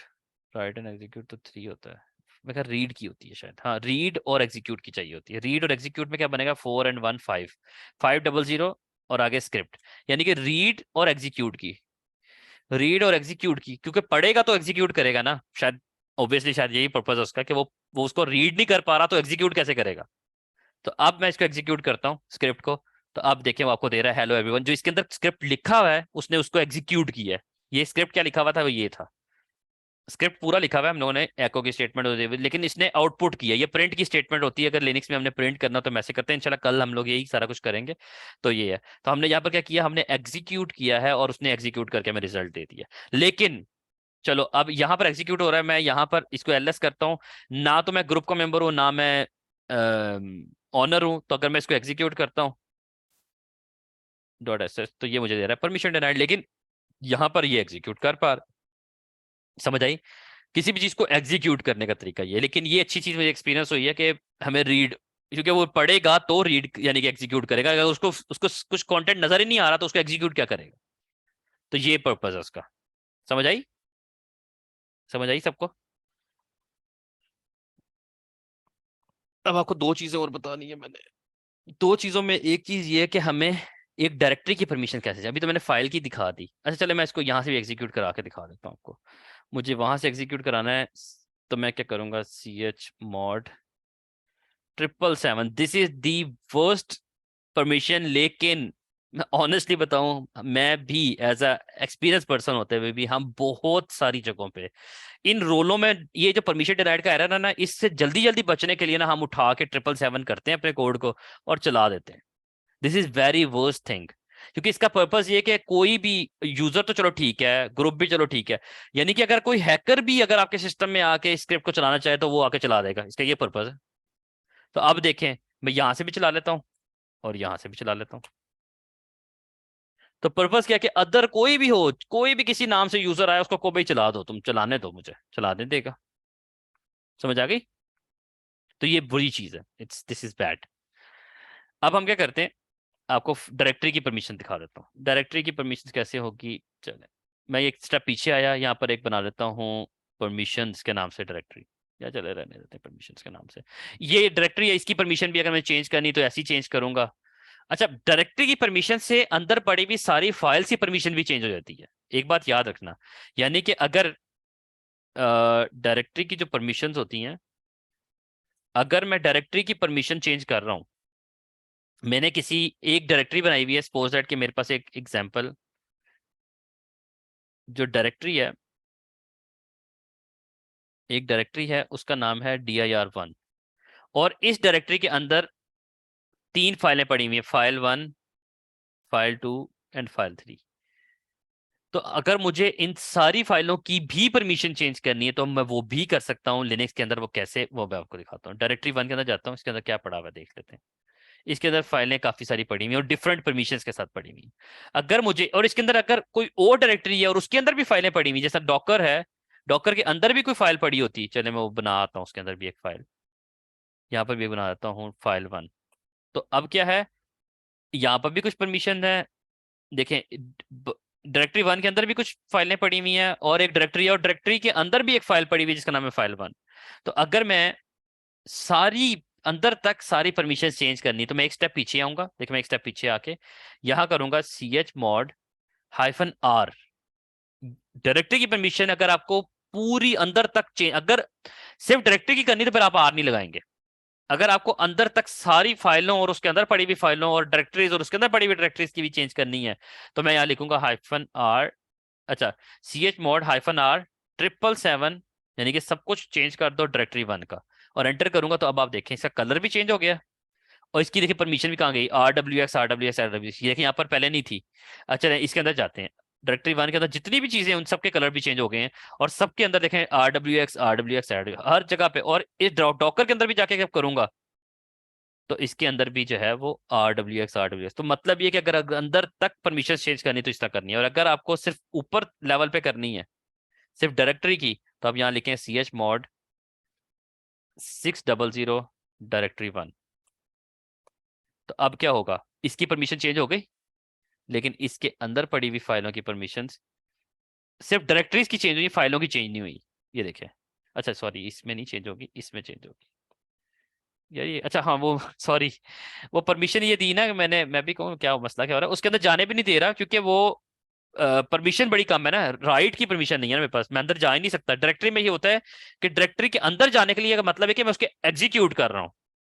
देखिए फोल्डर एग्जीक्यूट तो नहीं होता, डायरेक्टरी कभी एग्जीक्यूट तो नहीं होती, डायरेक्टरी के अंदर जाने ही उसकी एग्जीक्यूशन होती है। तो अगर मैं बाहर से बैठ के देखना चाहता हूँ मुझे देखने देगा, लेकिन अंदर नहीं जाने देगा। तो वो क्या कह रहा है कि आपकी सारी परमिशन चेंज है, लेकिन आप उसके अंदर नहीं जा सकते, क्योंकि देखिए मैंने राइट निकाल दिया, बाहर से ही मैंने सबको चेंज कर दिया ना, तो इसलिए ये होता है। तो बात ये कि अगर किसी फोल्डर के अंदर जाना उसकी एग्जीक्यूशन होती है, तो एग्जीक्यूशन कैसे आएगी, मैं यहाँ पर लिख देता हूँ chmod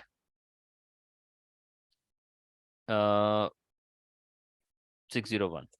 अब दिखाता हूँ, अब ये देखें राइट की परमिशन आ गई। अब मैं डायरेक्टरी के अंदर जाता हूँ तो मुझे जाने देगा, एक मिनट। अच्छा राइट लिखा मैंने, एग्जीक्यूट लिखना है। अच्छा सॉरी, मैंने एग्जीक्यूट यहाँ करना था, मैंने अदर्स को कर दिया। ये जा सकता है दूसरा वाला फोल्ड यूजर, करना दिमाग मेरा भी। ये देखें, एक स्टेप पीछे जाते हैं, कहाँ पर वो फोल्डर पड़ा हुआ है, यहाँ पर डायरेक्टरी 1 में जाना है, डायरेक्टरी 1 के अंदर चले जाते हैं। ये देखिए चला गया ये, और ये ऐसा ये चला तो गया, लेकिन आगे कुछ नहीं कर सकता क्योंकि आगे परमिशन ही नहीं है। तो बात ये है कि ऑनर नहीं जा सका क्योंकि वो मैंने गलती से परमिशन ना, एक मिनट यार, गलती से मैंने परमिशन ना दूसरों को दे दी, हालांकि देनी मैंने इसको थी। अगर मैंने इसको देनी तो मैं क्या करना है 700। अब देखें इसके पास परमिशन आ गई है, अब मैं डायरेक्टरी 1 के अंदर जा सकता हूँ और यहाँ पर जाके इसका कंटेंट देख सकता हूँ। देखें इसकी परमिशन तो चेंज हो गई है, लेकिन अंदर वाली चीजों की परमिशन पुरानी पड़ी हुई है, वो चेंज नहीं हुई। समझ आई है ये कि जो मेन डायरेक्टरी उसकी परमिशन चेंज होगी, लेकिन अंदर वाली कंटेंट नीचे। आपको एक दफा दोबारा करके, क्योंकि थोड़ा सा कंफ्यूज ना आप लोग हो गए हो, एक दफा पीछे जाता हूँ। इसकी देखिए इसके अंदर पड़ी हुई फाइलों की परमिशन सब कुछ इसके पास है, सब कुछ। लेकिन यहां पर मैं जो है वो सिर्फ यूजर और ग्रुप को दे देता हूं। तो मैं क्या करूंगा chmod 770 डायरेक्टरी 1 क्या करेगा, देखिए यहाँ पर क्या परमिशन आई RWX, और यहाँ पर क्या है अंदर, ये अंदर जाके अगर मुझे देखना है डायरेक्टरी 1 का, तो अंदर वही परमिशन है पुरानी वाली, लेकिन बाहर फोल्डर की परमिशन चाहिए। तो अगर हम R लगाएंगे, रिकर्सिव लगाएंगे, तो वो सबकी चेंज कर देगा, और अगर हम नहीं लगाएंगे तो वो सिर्फ बाहर से करेगा। समझ आई? ओके थम्स अप करो यार, समझ आ गई है तो। अच्छा आखिरी एक चीज और करते हैं फिर खत्म करते हैं, क्योंकि कल जो ना सेपरेट टॉपिक को, जो कि लास्ट टॉपिक है हमारा, मैं लिनक्स में बताया इतनी ज्यादा चीजें हैं कि मैं खत्म नहीं कर पाऊंगा अगर मैं इधर ही फिरता रहूंगा। तो एक आखिरी काम हमें ये करना है कि आज का आखिरी काम वो ये है कि मैं आप लोगों को अपना कोई सर्वर एक्सेस करके दिखाऊंगा कि एक्सेस कैसे करते हैं। अच्छा एक्सेस जो SSH करना होता है ना, एक्सेस करना होता है लिनक्स की मशीन को, उसको कहते हैं SSH। SSH का मतलब होता है सिक्योर शेल। किसी भी रिमोट मशीन को, रिमोट मशीन का मतलब होता है थर्ड लोकेशन पे पड़ी हुई थर्ड पार्टी की किसी भी मशीन को आपने एक्सेस करना है। जिस तरह आप लोगों ने कभी रिमोट डेस्कटॉप किया होगा विंडो की किसी मशीन को, रिमोट डेस्कटॉप भी कभी मैं आपको करना सिखा दूंगा आगे जाके। उसमें सिर्फ क्या होता है, हमें एक क्लाइंट विंडो का इंस्टॉल करना पड़ता है, उससे फिर हम डबल क्लिक करते हैं, वो रिमोट डेस्कटॉप हो जाता है। और ठीक है, देखिए मैंने जो भी मशीन एक्सेस करनी है ये किसी और मुल्क में पड़ी हुई अमेजोन के किसी क्लाउड के ऊपर पड़ी हुई मशीन को मुझे एक्सेस करना है। तो उसके लिए मुझे यहाँ पर जो कमांड यूज होती है लिनक्स की जो कमांड है, वो कमांड ये है कि हमें लिखना होता है SSH। SSH लिखते हैं और उसके बाद लिखते हैं जिस मशीन को एक्सेस करना है ना, उस मशीन का यूजर कौन सा, जिस तरह मेरी इस मशीन के ऊपर उस्मान अहमद यूजर है ना, सपोज दैट उस मशीन का जहां पर उसको एक्सेस करना उसका यूजर है युबंटू, और उसके बाद आता है @ आईपी एड्रेस, जो कि उस मशीन का आईपी एड्रेस है, जिस मशीन को मैंने एक्सेस करना है उस मशीन का आईपी एड्रेस आएगा, तो आप उसको एक्सेस करते हो। एक एक ये कमांड है, बड़ी सिंपल सी कमांड है, इट्स नॉट अ बिग। एक और तरीका होता है समटाइम लिनक्स की मशीन्स जो है ना, उनके ऊपर ना कोई की इंप्लीमेंट की होती है, यानी सिक्योरिटी की एक की होती है, की इंप्लीमेंट की होती है, जिसको हम डिफरेंट स्टैंडर्ड्स होते हैं, जो कि आम एक स्टैंडर्ड उसको हम कहते हैं पेम, PEM। ये एक स्टैंडर्ड है, प्राइवेट कीज इसको कह सकते हैं। इसको एक्सेस करना होगा, यानी किसी मशीन के ऊपर की इंप्लीमेंटेशन हुई हुई है और उसके थ्रू उसको एक्सेस करना है, तो सिक्योरिटी होती है। अच्छा, जब हम इसको लॉग इन करते हैं ना, यहाँ पर जब हम इसको एंटर करेंगे तो ये आपसे आस्क फॉर दी पासवर्ड, तो आप पासवर्ड देंगे तो फिर आप अंदर जा सकते हैं। लेकिन जब आप कभी की देते हैं ना किसी भी सर्वर के साथ, तो वो कमांड ये होती है, आपको पासवर्ड नहीं देना पड़ता। आप SSH लिखते हैं, आई से हम इंक्लूड करते हैं लोकल पड़ी हुई वो की, यानी कि लोकल की डॉट पैम की कोई फाइल होगी, यानी कि मैं लोकल की का मतलब है कोई भी नाम होगा उस फाइल का, और डॉट पैम उसकी एक्सटेंशन होगी, और उसके बाद आप लिखोगे युबंटू @आईपी एड्रेस जो भी है। यानी कि आईपी एड्रेस मैं कहता हूं यहाँ पर, अगर सपोज दैट है 172.55.25.1, सपोज दैट मैंने कोई भी रैंडम सा आईपी एड्रेस डाल दिया, तो आप जब ये एंटर करोगे तो ये आपसे पासवर्ड नहीं पूछेगा, not ask for the password, ठीक है। तो बड़ी सिंपल सी कमांड होती है। अब मैं आप लोगों को दिखाता हूँ कि अब मशीन को एक्सेस करते कैसे हैं, क्योंकि ये इंपॉर्टेंट पार्ट है।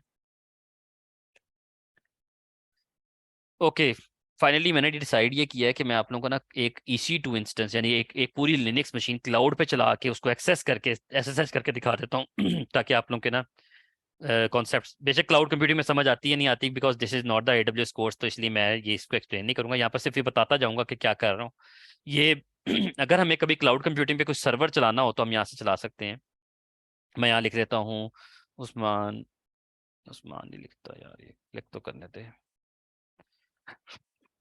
सॉरी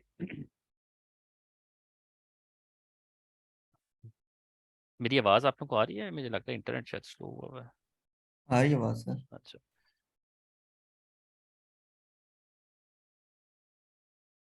ठीक है, मैंने एक यहाँ पर मशीन चला दी, बल्कि इसका नाम रखता हूँ टेस्ट मशीन, ठीक है। ये सर्वर का नाम है। I'm not sure why it's loading very slow। अच्छा, नीचे देखें, मुझसे पूछ रहा है कि कौन सा ऑपरेटिंग सिस्टम चलाना है, तो मैंने युबंटू चलाना है, विंडो भी चला सकता हूँ, मैक भी चला सकता हूँ। इतनी बड़ी चीज़ है ना क्लाउड की, आप लोग सोच भी नहीं सकते। Cloud computing is a big thing, कि आपको सब कुछ यहाँ बना बनाया मिल जाएगा। बट मुझे ये चलाना है, उसकी स्पेसिफिकेशन, हाँ ये वो की पेयर है, वो देखें वो कह रहा है की पेयर बनाना है, तो मैं यहाँ पर एक की बना लेता हूँ और इस की का नाम रखता हूँ टेस्ट की। ये जैसे ही मैं करूंगा देखें ये डाउनलोड करके, अगर पैम फाइल करनी है मैं कहता हूँ हाँ जी कर दो, डाउनलोड कर देगा, देखें लैपटॉप में मेरे, देखें डाउनलोड कर रहा है, और ये देखें हो भी गया है डाउनलोड। अच्छा, बाकी किसी चीज़ को मैंने नहीं छेड़ना, सब कुछ ऐसे ही, और इसको मैं डायरेक्ट लॉन्च कर देता हूँ, क्योंकि this is not the AWS course. AWS course में मैं सब कुछ बताता हूँ कि क्या क्यों कब कैसे होता है और कैसे होना चाहिए। So it will take around 2 to 3 minutes, तो मेरा पूरा एक सर्वर किसी क्लाउड के ऊपर देखिए बन रहा है, ये पेंडिंग में है, थोड़ी बाद ये रनिंग में आ जाएगा, and then we have another cloud computing machine जो कि युबंटू होगी। सो और इसका देखिए पब्लिक आईपी भी आ गया है। अब मुझे कोई मसला नहीं, आप लोग ये पब्लिक आईपी किसी के साथ भी शेयर करते हैं, कुछ भी करते हैं, लेकिन क्योंकि मैंने ये सेशन अभी आप लोगों को रिकॉर्ड करवाना है, उसके बाद मैंने इस सर्वर को बंद कर देना है। और ये सर्वर इस टाइम AWS के आयरलैंड के किसी डेटा सेंटर के अंदर बन रहा है इस time.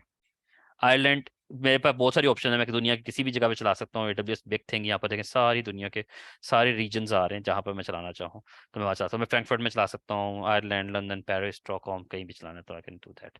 So it's in running state, it will take around next 1 or 2 minutes. अच्छा, की मेरे पास डाउनलोड हो चुकी हुई है, ये है की मेरे पास डाउनलोड है। मैं क्या करता हूँ, जाता हूँ अपनी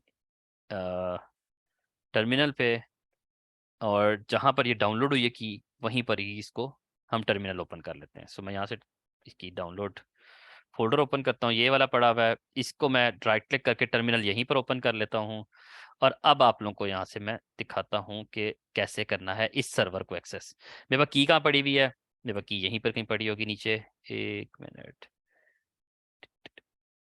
कहाँ की test test test test test, ये पड़ी हुई है। ठीक है, मुझे करना क्या है, मुझे इसकी परमिशन चेंज करनी सबसे पहले। अगर मैं चले परमिशन चेंज किए बगैर करता हूँ फिर आप लोग को एरर आएगा, फिर मैं आपको दिखाऊंगा कि क्या करना है।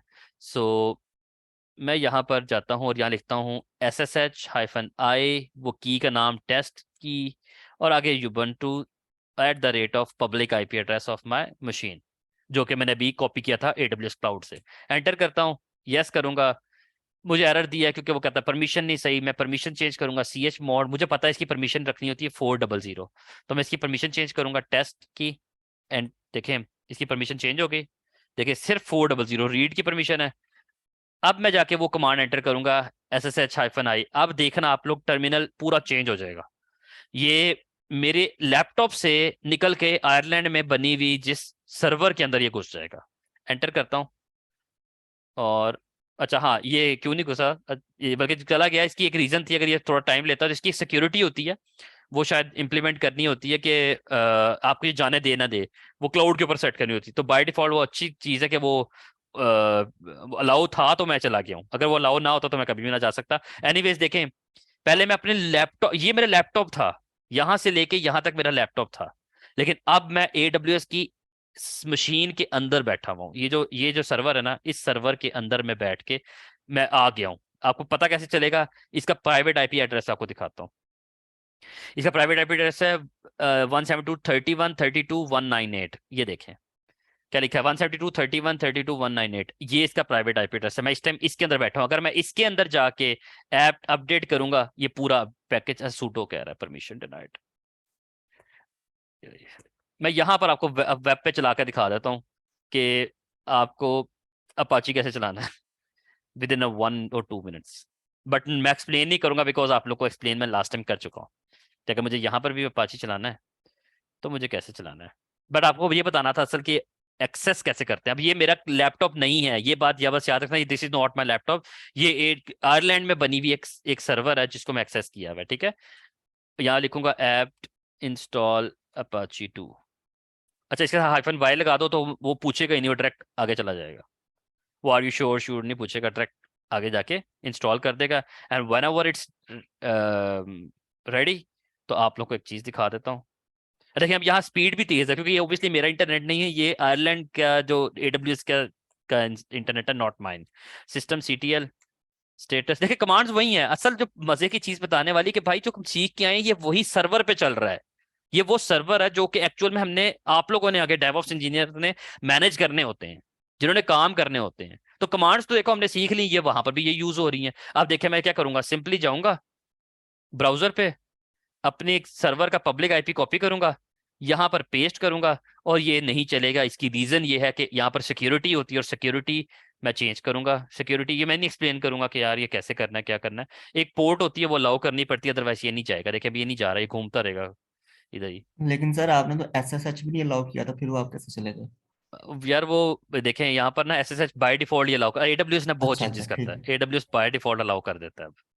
ये मैं कहता हूँ कि इट्स नॉट गुड, मेरी तरफ से एक सजेशन AWS को कि ये एक अच्छी चीज नहीं है। अच्छा वैसे अब देखें मैंने इसको HTTP अलाउ करना है क्योंकि HTTP होती है, वेब की ट्रैफिक HTTP में होती है, तो मैं HTTP अलाउ करूंगा, सारी दुनिया के लिए कर दूंगा एनीवेयर। और जैसे ही मैं इसको सेव करूंगा, देखें अभी पेज घूम रहा है ना ऊपर, जैसे ही मैं इसको सेव करूंगा ये एकदम से अंदर चला जाएगा। ये एक मिनट, ये देखें अपाची के अंदर चला गया, अलाउ कर दिया मैंने जैसे ही। अगर मैं आपको जल्दी से वेबसाइट भी चेंज करके दिखा देता हूँ, यार क्या याद करो, मैं उसी में जाऊंगा, index.html को पकड़ूंगा, बल्कि एक नई बना देते हैं, और मैं यहाँ जाके विम करता हूँ index.html। ओहो, बस सेशन हमारा आखिरी लम्हों पर है, मैं आपको सिर्फ ये दिखाने के लिए आया हूँ कि मैं लिख लेता हूँ hello this is the DevOps course. DevOps के स्पेलिंग खराब हो गई। यहाँ सेव करता हूँ, रिफ्रेश करता हूँ, वापस ब्राउजर में जाता हूँ, इधर रिफ्रेश करूंगा तो ये देखें क्या लिखा हुआ है, hello this is the DevOps course. ये AWS पे चलने वाली मशीन के ऊपर एक पेज चल रहा है और वो मैंने एक्सेस किया है, हमने उसी तरह इसको चलाया है। अब मैंने जब आपको पढ़ा दिया, मैं इसको सिंपल आऊंगा यहाँ से आके इसको टर्मिनेट कर दूंगा और यहाँ पर इसकी बिलिंग रुक जाएगी। क्लाउड तो कंप्यूटिंग सर मेरा एक क्वेश्चन था यहाँ पे, सॉरी ये मैंने तो टर्मिनेट आपने, कर दिया। अच्छा यस सर, सर अगर अगर कोई हमारे पास एप्लीकेशन या किसी वेबसाइट का कोड सेव है कंप्यूटर के अंदर, तो उसको फिर वहां पे किस तरह अपलोड करेंगे अगर करना हो तो वही यहाँ पे? मैंने जल्दी कर दी फिर, इसका मतलब है। अच्छा देखिए, जैसे ही मैंने टर्मिनेट किया ना, देखे मेरा सेशन निकल के वापस लैपटॉप में आ गया, उसने देखे साथ ही कह दिया कि मेरा कनेक्शन क्लोज हो गया। चलो ये काम हम चला कल करते हैं। वैसे ये अच्छा क्वेश्चन था, शायद मुझे जल्दी नहीं करनी चाहिए थी। एक छोटी सी कमांड है, बल्कि कमांड बता देता हूँ आप लोगों को, बल्कि आप लोगों के लिए असाइनमेंट है ये। लेकिन आप लोगों के पास क्लाउड का सर्वर नहीं होगा तो फिर आप लोग कैसे करोगे? एनीवेज मैं आप लोग को वैसे बता देता हूँ, एक वर्चुअल मशीन से दूसरी वर्चुअल मशीन में भी इसी तरह ही करते हैं। और वो कमांड ये है कि अगर मुझे, इनका क्वेश्चन ये है कि अगर मुझे अपने लैपटॉप से एक अपनी वेबसाइट का कोड अपने सर्वर पे फेंकना है तो उसकी कमांड क्या होती है। तो हमें, जिस तरह हम एक ड्राइव से दूसरी ड्राइव के अंदर, यानी कि एक डायरेक्टरी से कॉपी करते हैं, जैसा कॉपी करते हैं, copy content from one directory to another, तो क्या कमांड होती है? जल्दी से बताएगा कौन मुझे? चलो आप लोगों ने बताना है, उससे पहले मैं लिख लेता हूँ। cp-r की कमांड है, डायरेक्टरी 1 का कंटेंट उठाओ सारा और डायरेक्टरी 2 में फेंक दो। सिंपल यही होती है ना, ये होती है। लेकिन अगर हमें, if we want to copy the content from one server to another, यानी कि one machine to another server, तो हम क्या करना होगा? हम लिखेंगे एससीपी की कमांड हो, जिस तरह एसएसएस की कमांड यूज होती थी ना, इस तरह एससीपी की कमांड यूज होगी। इसके बाद हम क्या करेंगे? -i, वही जो की हमने फाइल लगाई थी, की नेम डॉट पेम, अगर कोई हमने सिक्योरिटी इंप्लीमेंट की हुई है तो आगे लिखेंगे फाइल नेम, यानी कि सपोज दैट कि जो मैंने कंटेंट कॉपी करना है, फाइल नेम जो मैंने कॉपी करना है, या चले डायरेक्टरी नेम लिख लेता हूं जो मुझे कॉपी करना है, डायरेक्टरी नेम जो मुझे कॉपी करनी है। और आगे क्या लिखूंगा? आगे ये लिखूंगा, देखिए ये लिखा मैंने, आगे लिखूंगा ये जिस पे करनी है, और कॉलन जिस लोकेशन पे करनी है, कहाँ करनी है? var www.html। तो आप ये लिखोगे तो आपका क्या होगा? ये डायरेक्टरी उठ के, यानी कॉपी होके इस लोकेशन, सर्वर के इस लोकेशन पे चली जाएगी, अगर आपकी ये की सही है तो। समझ आ गया?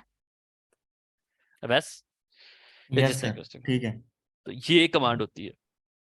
ठीक है, अब मैं सेशन खत्म करता हूँ। आज हम लोगों ने काफी ज्यादा लंबा सेशन कर लिया, क्योंकि लास्ट हमारा जो सेशन था ना, वो शायद 1 घंटे का था वर्ल्ड कप का वजह से।